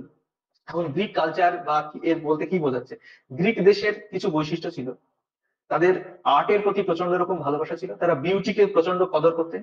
এই বিষয়গুলো যেমন একটা স্পিরিটের মধ্যে পড়ছে, ঠিক সেরকম তারা মিথোলজিতে প্রচন্ড রকম বিশ্বাস করতেন। তো মিথোলজিক্যাল ক্যারেক্টার যখন কোনো গ্রিক মিথোলজিক্যাল ক্যারেক্টার যখন কোনো রাইটিং আমরা দেখতে পাই, কোনো পোয়েমে দেখতে পাই, এবং সেই সমস্ত রাইটারদের প্রতি ফন্ডনেস যখন দেখতে পাই, সেটাকে বলে হেলেনিজম। তো কিডসের কবিতায় তোমরা জানো যে হেলেনিজম ব্যাপারটা রয়েছে। যেমন এন্ডিমিয়ান, একটু আগে আমরা পড়লাম এন্ডিমিয়ান, কিডসের সেকেন্ড পাবলিকেশন এন্ডিমিয়ান। সেখানে এন্ডিমিয়ান হচ্ছে একজন শেফার্ড, যে মুন গডেসের সঙ্গে রিলেশনশিপে যায়। তো এটা একটা গ্রিক মিথ, সেটা ওই কবিতার মধ্যে আছে। তো এখানে হেলেনিজম ব্যাপারটা ওই কবিতাটিতে যেমন আছে, ঠিক সেরকম আমাদের যে ওড টু নাইটিঙ্গেল, সেখানেও কিছু গ্রিক রেফারেন্স, গ্রিক কালচারের রেফারেন্স আমরা দেখতে পাবো। যেমন বেকাস, গড অফ ওয়াইন, তারপরে হিপোক্রিন, ঠিক আছে, এই সমস্ত ফ্রেজ গুলোর মাধ্যমে কিডসের হেলেনিজম ব্যাপারটা প্রকট পাচ্ছে। তো হেলেনিজম ফিচারটা তোমরা মনে রাখবে, বা ওয়ার্ডটাও মনে রাখবে, যে এটার মিনিংটা কি, হেলেনিজম বলতে কি বোঝায়, যে গ্রিক কালচারের প্রতি ভালোবাসা, সেটাই হচ্ছে হেলেনিজম। নেক্সট হচ্ছে মিডাইভালিজম। মিডাইভালিজম মানে হচ্ছে মধ্যযুগের যে কালচার, একটু আগে আমরা পড়লাম না যে গ্রিক কালচার, এবার হচ্ছে মধ্যযুগের যে কালচার, সেই মধ্যযুগের কালচারের প্রতি যখন রাইটার তার ফ্যাসিনেশন প্রকাশ করে, তখন সেটাকে আমরা বলি মিডাইভালিজম। এখন মিডাইভালিজম বা মধ্যযুগের কালচারের মধ্যে কি পড়ছে, একটা হচ্ছে কোর্টস, মানে মধ্যযুগের যে রাজা, সেই রাজ দরবারের বিভিন্ন রকম ঘটনা, সেটা একটা। নাইটস, প্রিন্সেস, তারপর হচ্ছে ক্যাসেল, মধ্যযুগে ক্যাসেল থাকতো। এবং আরেকটা জিনিস হচ্ছে সুপার ন্যাচারালিজম, সুপার নেচার। এই সমস্ত বিষয়গুলো সবটাই হচ্ছে মিডাইভালিজমের বৈশিষ্ট্য, মিডাইভালিজমের মধ্যে পড়ছে। আর এই জিনিসগুলো যখন কবিতার মধ্যে অ্যাপিয়ার হয়, তখন সেই কবিতাটাকে আমরা বলবো যে এই কবিতাটায় মিডাইভালিজম ব্যাপারটা আছে। তাহলে ধরো কোনো একটা প্রশ্ন আসলো এরকম, যে একটা লাইন তুলে দিল, একটা 4খানা লাইন দিল একটা প্রশ্নে, এ বললো যে which of the following line exemplifies the use of medievalism. সেখানে একটা লাইনে এই শব্দগুলোর মধ্যে কোনো একটা আছে, courts, kings, princess, knights, castle বা সুপার ন্যাচারাল কোনো বিষয় রয়েছে, তাহলে তোমরা চোখ বন্ধ করে সেই লাইনটাতে কিন্তু টিক দিতে পারবে। বুঝতে পারলে? এরপরে আমরা যে লাস্ট আমাদের পয়েন্ট সেটাতে দেখবো, একটা হচ্ছে বিউটি অ্যান্ড মর্টালিটি। এখানে এই বিউটি বলতে আমরা আর্টকে বোঝাচ্ছি, আর্ট বা নেচার। কিডসের কাছে বিউটি হচ্ছে ইমর্টাল, আর্ট হচ্ছে ইমর্টাল, নেচার হচ্ছে ইমর্টাল। যেমন এখানে তিনি বলেছেন ইমর্টাল বার্ড, নাইটিঙ্গেলকে তিনি বলেছেন ইমর্টাল। উল্টো দিকে তার কবিতায় একদিকে যেমন ইমর্টাল কিছু রেফারেন্স থাকছে, নেচারকে যেমন তিনি গ্লোরিফাই করে ইমর্টাল বলছেন, ঠিক তার পাশাপাশি যে হিউম্যান সাফারিং বা মানুষের যে দুঃখ, কষ্ট, যন্ত্রণা, ওয়ারিনেস, ফেভার এন্ড থ্রেট, সেই বিষয়গুলো কিন্তু একই সাথে তার কবিতার মধ্যে কো এক্সিস্ট করছে। তো এটা একটা খুব ইম্পর্টেন্ট ফিচার কিডসের কবিতায়, coexistence of temporal and immortal. Okay, তাহলে এই যে ফিচার্স গুলো এখানে আলোচনা করা হলো, এই বিষয়ে তোমাদের কারো কিছু কোনো প্রশ্ন থাকলে আমাকে বলতে পারো।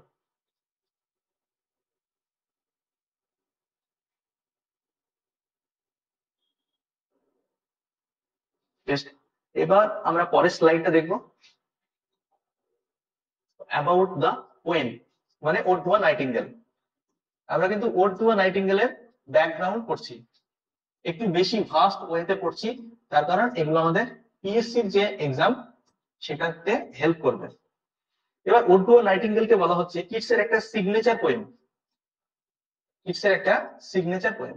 যেমন কোনো ব্যক্তির সিগনেচার দেখে আমরা সেই ব্যক্তিকে আইডেন্টিফাই করতে পারি, ঠিক সেরকম ওড টু আ নাইটিঙ্গেলকে দেখে আমরা কিন্তু কিডসকে আইডেন্টিফাই করতে পারবো। কিডসের কবিতায় যে যে বিষয়গুলো আমি একটু আগে বললাম যে এই ফিচার্স গুলো থাকে কিডসের কবিতায়, এই ওড টু আ নাইটিঙ্গেল এমন একটা পোয়েম যেখানে এই সমস্ত ফিচার্স গুলো আছে। এবং ওড টু আ নাইটিঙ্গেলকে বলা হয় one of the finest poems of John Keats. এবং তার যে 6টা ওডস আমরা একটু আগে পড়লাম, 6খানা ওডস তিনি লিখেছিলেন, সেই ওডস গুলোর মধ্যে সব থেকে ইম্পর্টেন্ট কিন্তু এই ওড টু আ নাইটিঙ্গেল। এই পোয়েমটাকে বলা হচ্ছে it is a signature poem of John Keats. কেন বলা হচ্ছে সেটা বললাম। এবার তারপরের পয়েন্টটা দেখো, a thing of beauty is a joy for ever. This is a line from one of Keats poem. কিডসের একটা কবিতার এটা লাইন, কেউ বলতে পারবে কোন কবিতার লাইন? অনেকে গুলিয়ে ফেলো এটা, জানো কেউ এটা কোন কবিতার লাইন?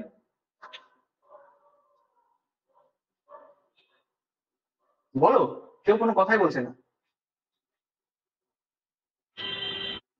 বলো কোন কবিতার লাইন, কে বলতে পারবে? তোমরা পড়োনি কিডসের কোনো কবিতা পড়োনি?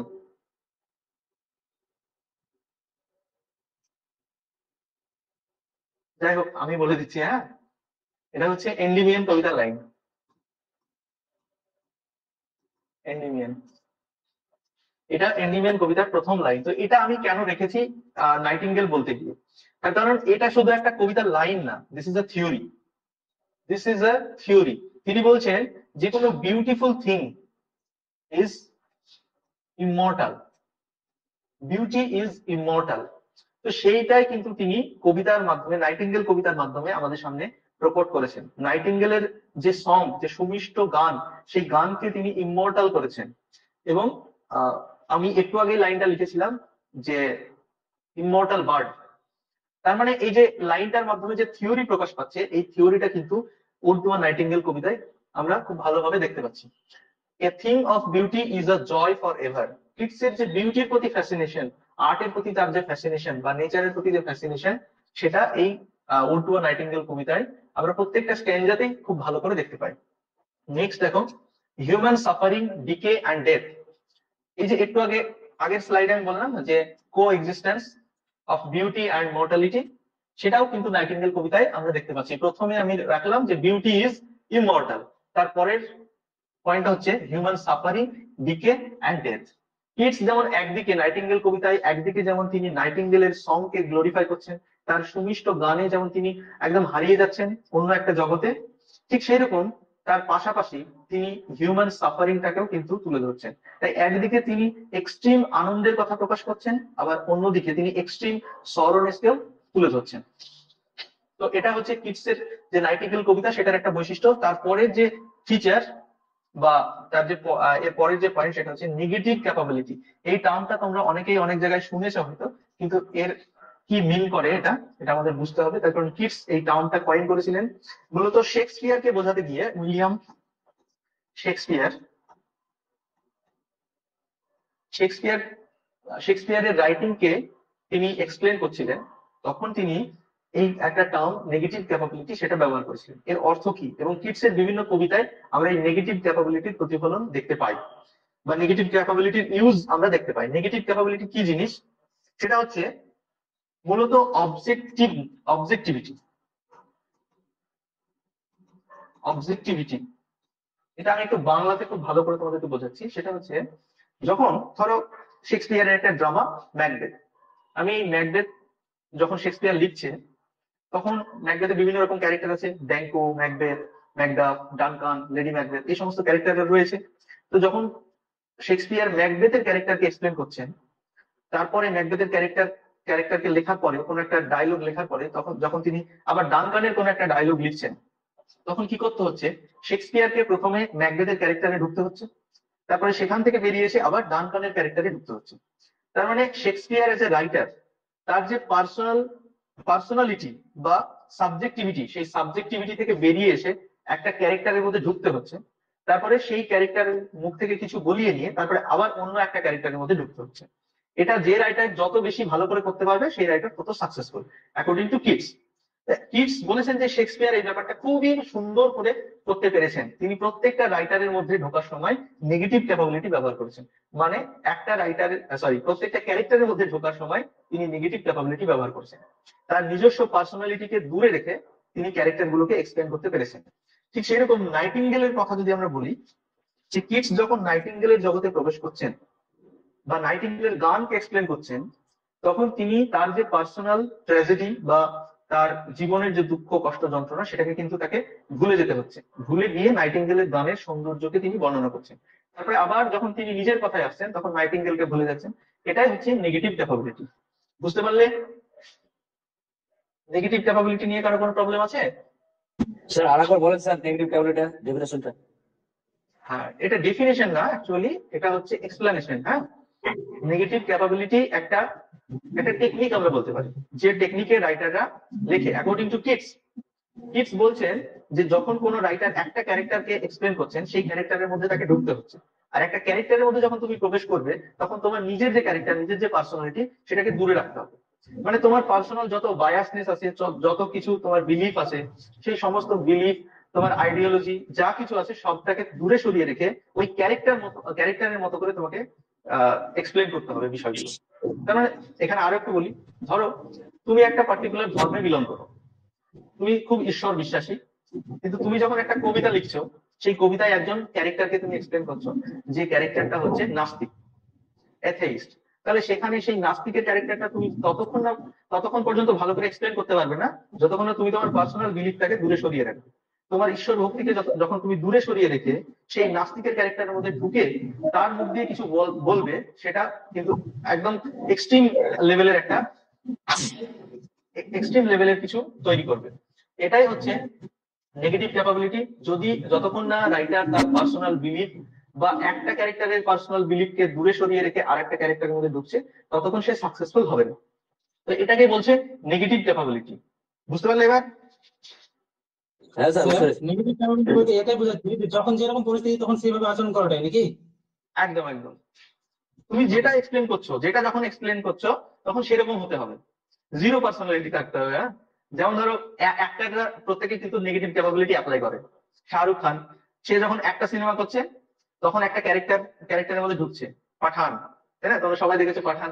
তারপরে যখন আবার জওয়ানে যাচ্ছে, তখন পাঠানের যে ক্যারেক্টারিস্টিক সেটা ভুলে যেতে হচ্ছে তাকে, দিয়ে আবার অন্য একটা ক্যারেক্টারে ঢুকতে হচ্ছে। তার মানে শাহরুখ খানকেও নেগেটিভ ক্যাপাবিলিটি অ্যাপ্লাই করতে হচ্ছে। সে যদি জওয়ানে অভিনয় করার সময় পাঠানের মতো অ্যাটিটিউড নিয়ে চলে, তাহলে হবে না তো। তাহলে আমরা বলবো এই একই, সব জায়গায় একই রকম রোল করে। তো এটাই হচ্ছে নেগেটিভ ক্যাপাবিলিটি ইন লিটারেচার। বুঝতে পারলে এবার? স্যার এই ডেফিনেশন জানতে হয় তাহলে কি লিখতে হবে? Negative capability is a technique. Negative capability is a technique in literature in which the writer forgets his subjective self and enters into a different cell, এটা বলবে। এখানে আরেকজনের নাম মনে রাখবে তোমরা, সেটা হচ্ছে টি.এস. এলিয়ট। টি.এস. এলিয়টকে তোমরা সবাই শুনেছো, নাম জানো। ওর একটা এসে আছে tradition and individual talent. Tradition and individual talent, এই যে এসেটা, এখানে এলিয়ট এই নেগেটিভ ক্যাপাবিলিটির মতোই একটা থিওরি তিনি প্রপাউন্ড করেছেন, সেটা হচ্ছে impersonal theory of poetry, sorry impersonal theory. এখানেও তিনি কিটসের মতোই বলছেন যে যখন কোনো রাইটার কোনো কিছু লিখবেন, রাইটারকে প্রথমেই তার পার্সোনাল বিলিফ, সে কি ভাবলো না ভাবলো, তার পার্সোনাল লাইফে ট্র্যাজেডি ঘটছে না সে হ্যাপিনেসে আছে, এই সমস্ত জিনিস তাকে আগে দূরে সরিয়ে রাখতে হবে। তারপরে তিনি যেটা এক্সপ্লেন করছেন, যে ক্যারেক্টারকে এক্সপ্লেন করছেন, সেই ক্যারেক্টারের মধ্যে তাকে ঢুকতে হবে, তারপরে সেই ক্যারেক্টারের মুখ দিয়ে কিছু বলতে হবে, তবেই সেটা হবে একটা গ্রেট লিটারেচারের উদাহরণ। যদি কোনো রাইটিং এ রাইটারের পার্সোনালিটি থেকে যায়, তাহলে that is not a good literature according to T S. Eliot. তো মোটামুটি ভাবে নেগেটিভ ক্যাপাবিলিটির যে আইডিয়াটা, সেটাকে কিটস আরেকটু বেশি করে এক্সপ্লেন করেছেন। বুঝতে পারলে? এবার আমরা পরের স্লাইডে যাব। এই যে এতক্ষণ তোমরা অনেকেই বলছিলে পাবলিকেশন পাবলিকেশন, তো composition and publication. Ode to a nightingale কবিতাটা কবে লেখা হয়েছে, কবে কোথায় পাবলিশ হয়েছে, তার সমস্ত হিস্ট্রি আমরা আজকে জানবো। দেখো এখানে আমি একটা ডেট লিখে রেখেছি, 1819। আর একটু আগে যে ফ্রেন্ডের নাম করলাম জন কিটসের, সেই ফ্রেন্ডের নামটাও এখানে লেখা আছে, দেখো চার্লস আর্মিটেজ ব্রাউন। তো এখানে আমি এর যে কম্পোজিশন বা লেখার যে ইতিহাস, সেটা একটা বলি। চার্লস আর্মিটেজ ব্রাউন নিজেই একটা জায়গায় বলেছেন যে একটা 1819-এর মে মাসে কিটস চার্লস আর্মিটেজ ব্রাউনের বাড়িতে থাকতেন। সেই সময় তার স্বাস্থ্যের অলরেডি অনেকটাই অবনতি ঘটে গেছে, তার শরীর ঠিক ছিল না। তো সেই সময় তিনি তার বন্ধুর বাড়িতে সেখানে থাকতেন। তো সেই রকম একদিন কিটস ব্রেকফাস্ট করার পরে তার মনে হলো যে একটু বাগানটা ঘুরে দেখবো। তো একটা চেয়ার আর টেবিল নিয়ে গিয়ে তিনি বাগানে বসলেন। সেই আর্মিটেজ ব্রাউনের বাড়ির পাশেই যে বাগানটা ছিল, গার্ডেন ছিল, সেই গার্ডেনে গিয়ে বসলেন এবং সেখানে তিনি শুনতে পেলেন একটা মিষ্টি সুরের গান। বুঝতেই পারছো গানটা কে গাইছে, সেখানে একটা ছোট্ট নাইটিঙ্গেল পাখি। সেই নাইটিঙ্গেল পাখিটা মনের সুখে মনের আনন্দে একদম গলা ছেড়ে দিয়ে গান গাইছে। তো সেটা দেখার পরে কিটস সেই গানটার মধ্যে হারিয়ে গেলেন। গানটা যখন তিনি শুনলেন, তার মনে হলো যে তিনি তার পার্সোনাল লাইফের যত ট্র্যাজেডি, যত দুঃখ কষ্ট যন্ত্রণা, যত ধরনের চিন্তা ভাবনা অ্যাংজাইটি, সব যেন তিনি ভুলে গেলেন। এবং তারপরে তিনি সেখানে খাতা পেন নিয়ে লিখতে বসলেন। তারপরে 2-3 ঘন্টা পরে যখন তিনি বাড়িতে ঢুকছেন, তার বন্ধু আর্মিটেজ ব্রাউন তিনি দেখছেন যে কিটসের হাতে কয়েকটা কাগজ, কয়েকটা পেজ, আর সেই কাগজে কিছু হিজিবিজি লেখা আছে। তো পরে তিনি দেখলেন সেই হিজিবিজি লেখাগুলো অ্যাকচুয়ালি হিজিবিজি না, সেগুলো হচ্ছে ode to a nightingale, one of the greatest poems, one of the greatest odes of John Keats. ঠিক আছে? তো এই হচ্ছে মোটামুটি কম্পোজিশন হিস্ট্রি, যেটা চার্লস আর্মিটেজ ব্রাউন নিজেই বলেছেন। এবং এখানে দেখো লেখা আছে রিটেন ইন মে 1819, 1819-এ লেখা হচ্ছে। কোথায় লেখা হচ্ছে? হ্যামস্টিড, নামটা মনে রাখবে, হ্যামস্টিড। এই হ্যামস্টিডে হচ্ছে এই চার্লস আর্মিটেজ ব্রাউনের বাড়িতে। এখানে আর কি তিনি এই পোয়েমটা কম্পোজ করেছিলেন। কম্পোজ করার পরে কবিতাটা প্রথম একটা জার্নালে পাবলিশ হচ্ছে। জার্নালটার নাম দেখো এখানে লেখা আছে, annals of the fine arts. সেই annals of the fine arts, তোমরা বলছিলে যে পরীক্ষায় এসেছে নাকি ব্ল্যাকউড নাকি, বলছিলে পোয়েমটা কোথায় পাবলিশ হয়েছে। যাই হোক, এই নামটা তোমরা মনে রাখবে, এটা একটা জার্নাল। এই জার্নালে জুলাই মাসে, 1819 খ্রিস্টাব্দের জুলাই মাসে প্রথম ওড টু আ নাইটিঙ্গেল কবিতাটা পাবলিশ হচ্ছে। তারপরে এটা তো একটা জার্নালের মধ্যে পাবলিশ হলো, তারপরে একটা বই আকারে আবার পরবর্তী সময়ে পাবলিশ হচ্ছে। সেই বইটার নাম হচ্ছে Lamia Isabella Eve of Saint Agnes and other poems. এটা আমরা প্রথমে কিটসের যে লিটারেরি ক্যারিয়ার, সেই স্লাইডে দেখেছি যে কিটস 3টে বই পাবলিশ করেছিলেন তার জীবিত অবস্থায়। 1820 খ্রিস্টাব্দে যে বইটা পাবলিশ হচ্ছে Lamia Isabella and Eve of Saint Agnes and other poems, সেখানে ওড টু আ নাইটিঙ্গেল কবিতাটা পাবলিশ হচ্ছে। ঠিক আছে? এই হচ্ছে পাবলিকেশন। এবার পাবলিকেশন নিয়ে কারো কোনো প্রশ্ন আছে? বলো। পাবলিকেশন ক্লিয়ার হলো তো তোমাদের? Clear sir. বেশ। এবার আমাদের পোয়েমে ঢোকার আগে আর কটা স্লাইড আছে, তার মানে পোয়েমে আমরা আজকে ঢুকতে পারবো না, ঠিক আছে, অলরেডি আমাদের সময় অনেকটাই চলে গেছে। তো আজকে একটা গল্প বলে আমি শেষ করবো ক্লাস। এটা হচ্ছে নাইটিঙ্গেল পাখির গল্প। নাইটিঙ্গেল পাখি, একজন ক্রিটিক বলছেন যে নাইটিঙ্গেল পাখি হচ্ছে সব থেকে লাকিয়েস্ট বার্ড ইন লিটারেচার। লিটারেচারে যতগুলো পাখির রেফারেন্স দেওয়া হয়েছে তার মধ্যে নাইটিঙ্গেল হচ্ছে সব থেকে লাকিয়েস্ট। কেন? তার কারণ বেশিরভাগ রাইটার নাইটিঙ্গেলকে রেফার করেছেন একদম খুব ভালো কিছুর ইন্সপিরেশন হিসাবে। তার জন্য সেই ক্রিটিক্সটার নাম আমি এই মুহূর্তে ভুলে গেলাম। তো তিনি বলছেন nightingale is perhaps the most the luckiest bird in literature, যে এতগুলো রাইটারের লেখাতে তিনি জায়গা পেয়েছেন, সরি সে জায়গা পেয়েছে। নাইটিঙ্গেল তোমার অভিড থেকে শুরু করে হোমার, তারপরে আমাদের কি বলে English father of English poetry Chaucer, Spencer, Shakespeare, এমনকি কোলরিজ, কিটস, শেলি, এই সমস্ত রাইটারের মধ্যে কিন্তু রাইটারের রাইটিং এ বা পোয়েমে কিন্তু স্থান পেয়েছে নাইটিঙ্গেল বার্ডটা। তাহলে অবশ্যই তাকে লাকি বলাই যায় যে এতদিন পর্যন্ত একদম এনশিয়েন্ট টাইম থেকে মডার্ন টাইমস সমস্ত পিরিয়ডে কিন্তু নাইটিঙ্গেলকে নিয়ে রাইটাররা কবিতা লিখেছেন। তো নাইটিঙ্গেল সাধারণত তার ম্যাজিক্যাল ভয়েসের জন্য বিখ্যাত। তার যে ভয়েস, সেই ভয়েসটা হচ্ছে খুবই মিষ্টি। এটাই আর কি সমস্ত রাইটাররা বলেছেন যে নাইটিঙ্গেল পাখির গান প্রচন্ড মিষ্টি। তো এই নাইটিঙ্গেল পাখিকে নিয়ে একটা স্টোরি আছে গ্রিক মিথোলজিতে। এটা মনে রাখবে একজন রাইটার অভিড, তার যে বিখ্যাত বই মেটামরফোসিস,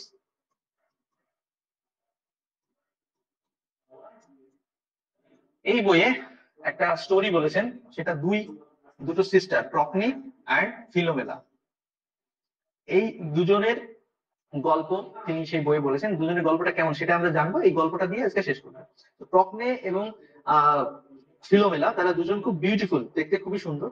প্রকনের হাজব্যান্ড হচ্ছে টিরিয়াস। টিরিয়াস হচ্ছে একটা লম্পট। তার তার ওয়াইফকে তার আর ভালো লাগে না, তার ফিলোমেলার প্রতি একটা ইন্টারেস্ট জেগেছে। তো সে ফিলোমেলার সঙ্গে আর কি রিলেশনশিপ করবে এরকম তার কামনা। কিন্তু ফিলোমেলা তো তার ওয়াইফেরই সিস্টার, তাহলে সেটা কিভাবে সম্ভব? তো এরকম সে সুযোগ খুঁজতে থাকে। তারপরে একদিন তার কাছে সুযোগ চলেও আসে। তো সেই সময় সে ফিলোমেলাকে একটা জঙ্গলে বন্দি করে রাখে এবং তার সাথে জোর করে ফিজিক্যাল রিলেশনশিপে লিপ্ত হয়। তারপরে সেই ফিজিক্যাল রিলেশন করার পরে তার যে জিভ সেটা কেটে দেয়, ফিলোমেলার জিভটা কেটে দেয়, তার কারণ সে যেন আর কাউকে এই কথাটা না বলতে পারে। এবং জিভ কেটে নেওয়ার পরে তাকে সেই জঙ্গলে বন্দি করে সে বাড়ি চলে আসে। তো ফিলোমেলা সেই জঙ্গলের একটা পরিত্যক্ত বাড়ি, সেই বাড়িতে থাকতে শুরু করে। সেখানে থাকে একটা চাকর থাকে, সে খাবার দাবার দেয়, আর টিরিয়াস মাঝে মধ্যে আসে। তো এইভাবে চলতে থাকে। একদিন একটা চাকরকে দিয়ে ফিলোমেলা একটা কাপড়ে ডিজাইন করে তার যে কষ্টের কথা, সেই কষ্টের কথা তার বোন প্রকনিকে পাঠায়। প্রকনি যখন সেই কাপড়টা দেখে, সেই ড্রেসটা দেখে, তখন সে দেখেই বুঝে যায় যে তার বোন সে খুব কষ্টে আছে। তারপরে সে তার বোনের কাছে যায় এবং বোনকে উদ্ধার করে নিয়ে আসে। তারপরে প্রকনি এবং ফিলোমেলা তারা দুজনে মিলে টিরিয়াসের উপরে প্রতিশোধ নেবে এরকম প্ল্যান করে। কিন্তু টিরিয়াস অলরেডি জেনে যায় যে প্রকনি এবং ফিলোমেলা তাকে মারার প্ল্যান করছে। তখন টিরিয়াস নিজে প্রকনি এবং ফিলোমেলাকে মারার আবার উল্টো প্ল্যান করে। তো যখন টিরিয়াস এদেরকে মারতে যাবে, ঠিক সেই রকম সময়ে গড কি করে, এদের দুজনকে বার্ড বানিয়ে দেয়, পাখি বানিয়ে দেয়। প্রকনে হয়ে যায় স্বলো, আর ফিলোমেলা হয়ে যায় নাইটিঙ্গেল। ঠিক আছে, তাহলে এই যে স্টোরি, এখানে একটা মজার বিষয় হচ্ছে ফিলোমেলাতে যার টাং নেই, সে এমন একটা পাখিতে পরিণত হয়ে যায় যার গান হচ্ছে সব থেকে মিষ্টি। এখানে আর একটা জিনিস আমি লিখে রেখেছি, ইভ অফ সেন্ট অ্যাগনেস, কিটসের আরো একটা পোয়েম যেখানে নাইটিঙ্গেলের রেফারেন্স রয়েছে। নাইটিঙ্গেলের কথা এই কবিতাটাতেও রয়েছে। তাহলে যদি পরীক্ষায় প্রশ্ন আসে যে কিটসের ওড টু নাইটিঙ্গেল বাদ দিয়ে আর কোন কবিতায় নাইটিঙ্গেল পাখির কথা বলা হয়েছে, তোমরা উত্তরটা মনে রাখবে, ইভ অফ সেন্ট অ্যাগনেস। ঠিক আছে, এই গেল আজকে তোমাদের ক্লাস। তো তোমাদের যদি কারো কোনো প্রশ্ন থাকে তাহলে আমাকে বলতে পারো। কি পড়লাম আমরা একবার দেখে নেবো সবগুলো। এখান থেকে কিন্তু মক টেস্ট নেব। হ্যাঁ বলো। ব্যাকগ্রাউন্ড তো অনেক স্যার বড় হয়ে কিভাবে গেছে। পরীক্ষা হবে একটু বলে দিন। হ্যাঁ একজন করে বলো। আমি বলছি স্যার, স্যার বলছিলাম ব্যাকগ্রাউন্ড অনেক বড় হয়ে গেল, আমি শুনেছি। হ্যাঁ বড় হয়ে গেল, তার কারণ আমি বললাম যে পিএসসির যে এক্সাম সেটাকেও আমরা একসঙ্গে নিয়ে নিচ্ছি, তার জন্য একটু বড় করেই বলছি। একটু বেশি জানলে তো ক্ষতি নেই, কম জানলে প্রবলেম আছে। আমাদের এখানে উদ্দেশ্য একটাই যে পরীক্ষায় যে রকমই প্রশ্ন আসুক তোমরা যেন প্রিপেয়ার্ড থাকো। তা আমি এখানে গ্যারান্টি দিয়ে বলতে পারি যে ব্যাকগ্রাউন্ড যেটা তোমাদেরকে দেওয়া হলো এর বাইরে আর কোনো প্রশ্ন আসবে না। তো আর যদি আসে সেটা কেউ পারবে না, এর এইরকম ব্যাকগ্রাউন্ড কেউ পড়বে না আর কেউ পড়াবেও না, এটা মাথায় রাখো। তারপর আরেকজন কি বলছিলে বলো। স্যার বলছিলাম যে এখান থেকে কিরকম ধরনের প্রশ্ন হতে পারে স্যার, একটু ওটা বলবেন। এখান থেকে প্রশ্ন কিরকম হতে পারে সেটা তোমরা ব্যাকগ্রাউন্ড থেকে। এই যে লেকচারটা শুনলে, আমার যে বিষয়গুলো আমি বলেছি সেগুলো নিশ্চয়ই মন দিয়ে শুনেছো। এবার এগুলো তোমরা প্রিপেয়ার করো, আমি মঙ্গলবারে একটা এখান থেকে মক টেস্ট নেবো, সেখানে দেখতে পাবে যে এখান থেকে কিরকম প্রশ্ন হতে পারে। তো আমি অনেক কোয়েশ্চেন তোমাদেরকে অলরেডি বলেছি যে এখান থেকে একটা কোয়েশ্চেন হতে পারে এরকম, এখান থেকে এরকম কোয়েশ্চেন হতে পারে। তোমরা তো নিশ্চয়ই রেফারেন্স পেয়েছো যে কিরকম প্রশ্ন হতে পারে, সেই ধরনের কোয়েশ্চেনই থাকবে। হুম। স্যার কত আমরা মার্কসের প্রথমে হবে জেনেছি টেস্টটা? মক টেস্টটা বলো। কত মার্কসের হবে সেটা জিজ্ঞাসা করছি। কত মার্কস সেটা আমি এখনো ঠিক করিনি। এখান থেকে মোটামুটি কটা কোয়েশ্চেন হবে আমি দেখবো, যেগুলো খুব ইম্পর্টেন্ট কোয়েশ্চেন, সেরকম কোয়েশ্চেনেরই একটা মক টেস্ট আমরা নেবো। এবং মক টেস্টের লিঙ্ক তোমরা অনলাইনে পাবে। অনলাইনে যে আমাদের পেড ব্যাচের গ্রুপ আছে সেই গ্রুপে দিয়ে দেওয়া হবে, সেখান থেকে তোমরা তোমাদের নিজেদের নাম এন্টার করে আর কি ঢুকতে পারবে মক টেস্টে। এবং মনে মনে রাখবে যে একজন একবারই টেস্টটা দিতে পারবে, তাই বারবার অ্যাটেন্ড করতে পারবে না কিন্তু। তাই আগে ভালো করে পড়ে নেবে বিষয়টা, তারপরে মক টেস্টটা দেবে, ঠিক আছে। তো আমরা যেটা করলাম সেটা একবার রিক্যাপ করে নিই। রোমান্টিক এজ সম্পর্কে আমরা জেনেছি, হিস্টোরিক্যাল ব্যাকগ্রাউন্ড, লিরিক্যাল ব্যালান্স দিয়ে শুরু হচ্ছে। রোমান্টিক এজের ফিচার্স আমরা দেখেছি, age of protest, emotion and passion, return to nature, individuality, human sympathy, সবগুলো আমি তোমাদেরকে এক্সপ্লেন করে বলেছি। তারপরে হচ্ছে আমরা পোয়েট সম্পর্কে জেনেছি, জন কিটস, তাকে কেন কখনই স্কুল অফ পোয়েট্রি বলা হচ্ছে, আর কেন অ্যাপলিটিক্যাল বলা হচ্ছে, সেকেন্ড জেনারেশন রোমান্টিক পোয়েট আর কারা ছিল, ওল্ডার জেনারেশন কারা ছিল, ঠিক আছে। এই সমস্ত বিষয়গুলো আমরা নেক্সট স্লাইডে জেনেছি। তারপরে কিটস এর পার্সোনাল লাইফ, দেখা যাচ্ছে না ভিডিও? স্যার বলছি ফার্স্ট কিডস স্লাইড এর, একটু হ্যাঁ, একটু রাখবেন স্যার, ফার্স্ট স্লাইডে লাস্টের পয়েন্ট আমি মানে নোট করতে পারিনি। এটা এটা এটা ওই যে ইন্ডিভিজুয়ালিটি আর হিউম্যান সিম্প্যাথি, এটা নোট করে আমি নোট হয়নি। নোট করে নাও। স্যার আমার একটা কোয়েশ্চেন ছিল এখানে। প্যানথেস্টিকটা স্যার কার সঙ্গে যুক্ত? প্যানথেস্টিকটা প্যানথিস্টিকটা মূলত ওয়ার্ডসওয়ার্থের সঙ্গে রিলেটেড, ঠিক আছে। ওয়ার্ডসওয়ার্থ তোমার নেচারের মধ্যে গডকে দেখতে পাচ্ছেন, তবে অন্যান্য রাইটারদের মধ্যেও নেচারকে যে গ্লোরিফাই করা বা নেচারে ফিরে যাওয়া ব্যাপারটা ছিল, ঠিক আছে। এখানে যে রোমান্টিক এজের ফিচার বলেছি, তো এখানে সমস্ত রাইটাররা ইনক্লুডেড রয়েছে, তার জন্য রিটার্ন টু নেচার এবং প্যানথিস্টিক ভিউটা আমরা মূলত ওয়ার্ডসওয়ার্থের মধ্যে দেখতে পাই। বলো আরেকজন কি ওকে বলছিলেন। স্যার, ওকে ওকে। হ্যাঁ স্যার বলছিলাম আরেকজন যে কি বলছিলেন। এজ অফ প্রোটেস্ট যেটা বলেছিলেন না, ওই এজ অফ প্রোটেস্ট ওটা কি নিও ক্লাসিসিজম কে বললেন না রোমান্টিক এজ কে বললেন? আমি ওইটা একটু গুলিয়ে ফেললাম। এজ অফ প্রোটেস্টটা হচ্ছে রোমান্টিক এজকে বলা হচ্ছে এজ অফ প্রোটেস্ট, আচ্ছা ঠিক কিন্তু আছে, প্রোটেস্টটা কার এগেইনস্টে সেটা হচ্ছে নিউ নিও ক্লাসিসিজম। ক্লাসিসিজমের against. Okay sir, thank you. New ক্লাসিসিজমের এগেইনস্টে প্রোটেস্ট, ঠিক আছে। রোমান্টিক এজে তাহলে এই স্লাইডটা বুঝতে পারলে। এবার আমরা দেখছি পরের স্লাইড। পার্সোনাল লাইফ সম্পর্কে এখানে আলোচনা করেছি, তার সিবলিংস, প্যারেন্টেজ, লাভ ইন্টারেস্ট এবং তার যে কোথায় মারা যাচ্ছে এবং তার এপিটাফে কি লেখা থাকছে, এগুলো আমরা দেখেছি। এটা মাথায় রাখবে, প্রোটেস্ট্যান্ট সিমেটারিতে তাকে আর কি ফ্রান্সিস স্যার, ফ্রান্সিস ওর মায়ের নাম ছিল স্যার, হ্যাঁ হ্যাঁ ফার্স্ট মাদার ছিল। আচ্ছা আচ্ছা। লিটারেরি ওয়ার্কস আমি বলেছি তিনটে পোয়েমের বই তিনি পাবলিশ করেছিলেন, একটা হচ্ছে পোয়েমস এন্ডিমিয়ন এবং Lamia Isabella, Eve of Saint Agnes and others. Next দেখো major themes in his poetry, তার পোয়েট্রিতে কি কি থিমস আমরা দেখতে পাচ্ছি। Sensuousness, glorification of nature, escapism, melancholy, Hellenism, medievalism. এই দুটো টার্মস আমরা ভালো করে মনে রাখবে, হেলেনিজম এন্ড মিডিয়েভালিজম, এই দুটো থেকে প্রশ্ন বেশি আসে। তারপর দেখো অ্যাবাউট দ্য পোয়েম, পোয়েমটাকে বলা হচ্ছে signature poem. Thing of beauty is a joy for ever, এটা একটা বললাম যে কিটস এর যে পোয়েটিক্যাল থিওরি সেটা কিন্তু এই লাইনটার মধ্যে, একটা লাইনের মধ্যে স্যার বলছি এবং সিগনেচার নামটা কেন হলো স্যার? সিগনেচার নামটা কেন দেওয়া হলো? সিগনেচার নাম না, শোনো, যখন তুমি কোথাও সিগনেচার করবে, তুমি ব্যাংকে গিয়ে যদি সিগনেচার করে দাও, তাহলে তোমার অ্যাকাউন্টে যা টাকা আছে সেগুলো দেবে। যদি তোমার জায়গায় আমি আমার সিগনেচার করে দিই আর তোমার অ্যাকাউন্ট নাম্বার দিই, তাহলে দেবে টাকা? ও আচ্ছা, ও নিজে সিগনেচার করেছিল ফর্মটা লেখার পর? আরে না বাবা, শোনো ভালো করে শোনো। সিগনেচারের মাধ্যমে কোন এক ব্যক্তিকে আমরা যেমন চিনতে পারি, একটা সিগনেচার দেখে সেই ব্যক্তিকে আমরা আইডেন্টিফাই করতে পারি, তাই তো। তোমার সিগনেচার দেখে আমরা বলতে পারবো যে এটা এটা তুমি। ঠিক সেরকম কিটসের এই পোয়েমটা সিগনেচারের মতো, সিগনেচার মানে কিটস এর পোয়েমটা যদি পড়ো, এই যদি নামটা না থাকে, যদি ওড টু নাইটিঙ্গেল কবিতাটা যদি কাউকে পড়তে দাও সেখানে নাম নেই, কিন্তু পোয়েমের ফিচার্স গুলো এমন, লাইন গুলো এমন যে যে পড়বে সেই বুঝতে পারবে যে this is a poem of John Keats. এই জন্য এটাকে বলা হচ্ছে সিগনেচার পোয়েম। এটা সিগনেচার যেমন ব্যক্তিকে রিপ্রেজেন্ট করে, ঠিক সেই রকম এই পোয়েমটাও জন কিটস কে রিপ্রেজেন্ট করছে। বুঝতে ওকে পারলে? স্যার। হ্যাঁ বেশ। তারপরে দেখো নেগেটিভ ক্যাপাবিলিটির বিষয়টা আমি অনেকটা সময় দিয়েছি, আশা করি এটা নিয়ে আর কোনো প্রবলেম হবে না তোমাদের। স্যার হ্যাঁ, স্যার বলছি যে স্যার এই যে হলো তো নোটস আকারে আমরা পাবো তো নাকি? হ্যাঁ নোটস পাবে, কিন্তু আগে পোয়েমটা পুরো কমপ্লিট হবে তারপরে। তার আগে তোমরা নিজেরা কতটা অ্যাটেন্টিভলি শুনছো এবং কতটা আর কি পড়ছো বাড়িতে, সেটা দেখার জন্য মঙ্গলবারে একটা টেস্ট নেব, সেখানে কিন্তু কোয়েশ্চেন থাকবে। হ্যাঁ, এখান থেকেই কোয়েশ্চেন থাকবে, এই যে সমস্ত যে নামগুলো দিয়েছি আমি বা যেগুলো বললাম এক্সট্রা কিছু যা বলেছি, এই সমস্ত বিষয়গুলো নিয়ে তোমাদের প্রশ্ন থাকবে। আর যদি তোমরা চাও যে এই লেখাগুলো তোমাদের দরকার, সেটাও আমি পিডিএফ আকারে তোমাদের দিতে পারি। তো লেখা দেখে তো পুরোটা বুঝতে পারবে না, আমি যে লেকচারটা দিলাম আর কি, এটাও কিন্তু তোমাদের পাশাপাশি শুনতে হবে। পিডিএফটাতে এই লেখাগুলো থাকে স্যার, অনেকটা তবু মনে চলে আসবে স্যার লেখাগুলো দেখে।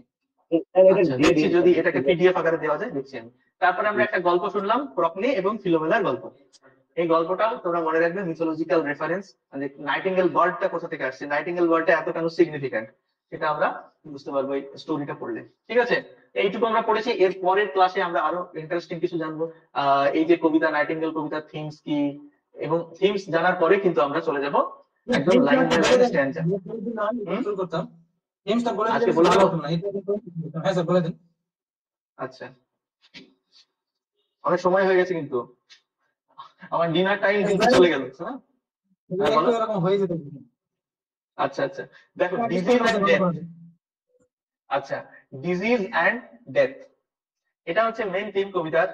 তোমরা জানো যে প্রথমে নাইটিঙ্গেল কবিতার শুরুতে কবি কি করছেন, কবি নাইটিঙ্গেলের গানের মধ্যে নিজেকে হারিয়ে ফেলতে চাইছেন, যে আমি চলে যাব নাইটিঙ্গেলের জগতে, একদম এই জগতের, এই যে পার্থিব জগতের যে দুঃখ, কষ্ট, সাফারিং বা যাই বলো, পেইন, তিনি বলছেন ওয়ারিনেস, ফিভার অ্যান্ড ফ্রেট, এই শব্দগুলো কবিতায় ব্যবহার করেছেন। তো এইগুলো থেকে তিনি অনেক দূরে যেতে চাইছেন, কিন্তু আলটিমেটলি লাস্টের দিকে গিয়ে আমরা দেখছি যে কবি বেশিক্ষণ এগুলো ভুলে থাকতে পারছেন না, তারপরে তিনি আবার ফিরে আসছেন।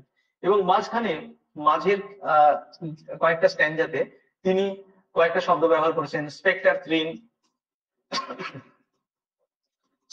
থিম, পেল, এই সমস্ত বিষয়গুলো দিয়ে তিনি কিন্তু এই ডিজিজ এবং ডেথকে রেফার করেছেন। এই থিমস গুলো এখন হালকা পাতলা পড়ে রাখো, যখন আমি কবিতার লাইনগুলো পড়াবো তখন আরো ভালো করে এই থিমস গুলো নিয়েই আমি বলবো। যে ডেথ, এই যে ডেথের ব্যাপারটা, এটা খুবই ইম্পর্টেন্ট। এই ডেথ থিমটা কবিতায় কিভাবে আসছে সেটা আমি একটু অন্যরকম ভাবে এক্সপ্লেন করবো, কবিতার কয়েকটা লাইন একটু অন্যরকম ভাবে তোমাদেরকে বোঝাবো। দেখবে লাইন বাই লাইন আক্ষরিক মিনিং তো আমরা বলবোই, তার সাথে সাথে কিন্তু একটা ইন্টারেস্টিং ওয়েতেও আমরা তোমাদেরকে ব্যাপারগুলো বোঝাবো, একটা নতুন কিছু জানতে পারবে। আমি এটা বলে দিচ্ছি, প্রথম লাইনে কিভাবে ডেথের থিম আছে, প্রথম স্ট্যান্ডাতে কিভাবে ডেথের থিম রয়েছে, সেটা কিন্তু আমরা তোমাদেরকে পরের যে ক্লাস সেখানে বোঝাবো। তারপরে টাইম অ্যান্ড ইমপারমানেন্স। ইমপারমানেন্স মানে হচ্ছে ট্রানজিটরি, সময় কিভাবে পালিয়ে যাচ্ছে সেটা আমরা দেখতে পাচ্ছি। কিভাবে পালিয়ে যাচ্ছে মানে কিডস অলরেডি জানে যে his numbers are very short, তাই না, খুব অল্প দিন তিনি বাঁচবেন। এই যে কবিতাটা যখন তিনি লিখছেন, তিনি অলরেডি জানেন যে টিউবারকিউলিসিসে তার মৃত্যু হবে, কনজাম্পশনে তার মৃত্যু হবে। তো যখন কোনো মানুষ জানছে যে আমি আর কিছুদিন মাত্র বাঁচবো, তখন তার মানসিক অবস্থাটা কেমন হবে বোঝো। আমরা সবাই জানি, আমরা প্রত্যেকে জানি যে একদিন আমাদেরকে মরে যেতে হবে, কিন্তু সেই একদিনটা কবে, কতদিন পরে, সেটা আমরা কেউ জানি না। কিন্তু কিডস জেনে গেছেন যে তার হয়তো মৃত্যু 1 বছর বা 2 বছরের মধ্যেই ঘটবে। সেই জন্য তার যে মানসিক অবস্থা, তার হাতে যে সময় কম, সময়ের যে মূল্য, সেটা তিনি বুঝতে পেরেছেন। এবং এখানে তোমাদের একটা কিডসের লাইফ থেকে একটা পার্সোনাল রেফারেন্স দিই, যে কিডসের লেখার মধ্যে কিডস প্রথম যে বইটা পাবলিশ করছে সেটা হচ্ছে পোয়েমস, তারপরের বইটা হচ্ছে এন্ডিমিয়ান। এই দুটো কবিতাতেই আমরা দেখলাম, পোয়েমসে আমরা স্পেনিশারের ইনফ্লুয়েন্স দেখতে পাচ্ছি, এন্ডিমিয়ানেও আমরা গ্রিক রাইটারদের ইনফ্লুয়েন্স দেখতে পাচ্ছি। এই এন্ডিমিয়ানের পরে তিনি হঠাৎ করে সমস্ত ইনফ্লুয়েন্স থেকে বেরিয়ে আসছেন, তিনি যেন হঠাৎ করে ম্যাচিওর একটা পোয়েটে পরিণত হচ্ছে, বিশেষ করে 1819। কেন এটা হচ্ছে? তার কারণ তার যে জীবনের যে ক্রুয়েলটি, সেই ক্রুয়েলটি তাকে ম্যাচিওর করে তুলছে। যেমন ধরো, কোনো পরিবারের আর্নিং মেম্বার, সে যদি হঠাৎ করে মারা যায়, সেই পরিবারের বাকি সদস্যদের মধ্যে কাউকে কিন্তু এগিয়ে এসে রেসপন্সিবিলিটি নিতে হয়। সে তার আগে কোনো রেসপন্সিবল কাজ করুক বা না করুক, তাকে কিন্তু রেসপন্সিবিলিটি নিতে হয়। কিডস এর ক্ষেত্রেও ঠিক এরকম ঘটেছিল। তার বাবার মৃত্যু, তার ভাইয়ের মৃত্যু, তার গার্লফ্রেন্ডের সঙ্গে ব্রেকআপ এবং নিজের যে ডিজিজ, এই সমস্তটা তাকে হঠাৎ করে ম্যাচিওর করে তুলেছিল। তো এই টাইম এবং ইম্পারমানেন্স এর ব্যাপারটা আমরা এই কবিতার মধ্যে দেখতে পাবো। আরেকটা হচ্ছে আইসোলেশন অ্যান্ড মেলানকলি। একটা ওয়ার্ড আছে কবিতায়, সেটা হচ্ছে ফরলোন, তাই না? ফরলোন। তো সেখানে আমরা দেখতে পাচ্ছি কিডস বলছে যে তিনি যেন হঠাৎ করে পরিত্যক্ত ফিল করছেন, তাকে যেন সবাই আইসোলেট করে চলে গেছেন। নাইটিঙ্গেলের কবিতায় নাইটিঙ্গেলের সঙ্গে থাকতে থাকতে হঠাৎ করে তিনি নাইটিঙ্গেলের জগৎ থেকে একদম আলাদা হয়ে যাচ্ছেন, হঠাৎ করে তার পার্থিব জগৎ মনে পড়ে যাচ্ছে, পার্থিব জগতে আবার ফিরে আসছেন। তো এই বিষয়টা, এই যে আইসোলেশন মানে একাকিত্ব এবং একাকিত্বে থাকার যে কষ্ট, সেটাও এই কবিতার একটা অন্যতম থিম। আর একটা হচ্ছে নেচার এন্ড বিউটি। এই সমস্ত বিষয়গুলো আমরা অলরেডি আলোচনা করেছি। নেচার এবং বিউটি, কিভাবে beauty is truth, truth beauty, এরকম একটা লাইনও কিন্তু কিডস এর একটা বিখ্যাত কবিতায় রয়েছে, পোডনে গ্রেসিয়ান আর্ন। যাই হোক, তো এই হচ্ছে থিমস। এই থিমস গুলো মূলত আমরা কিডস এর কবিতায় পাবো। এবং এই কবিতাটা যখন আমরা লাইন বাই লাইন এক্সপ্লেন করবো, তখন এই থিমস গুলোতে আমরা আবার বারবার ফিরে আসবো। ঠিক আছে, তাহলে এই শর্টে আমরা রাখলাম। পরবর্তী ক্লাসে আবার দেখা হচ্ছে। গুড নাইট, আজকে শেষ করছি। হ্যাঁ, এটা কি সেভ করবো?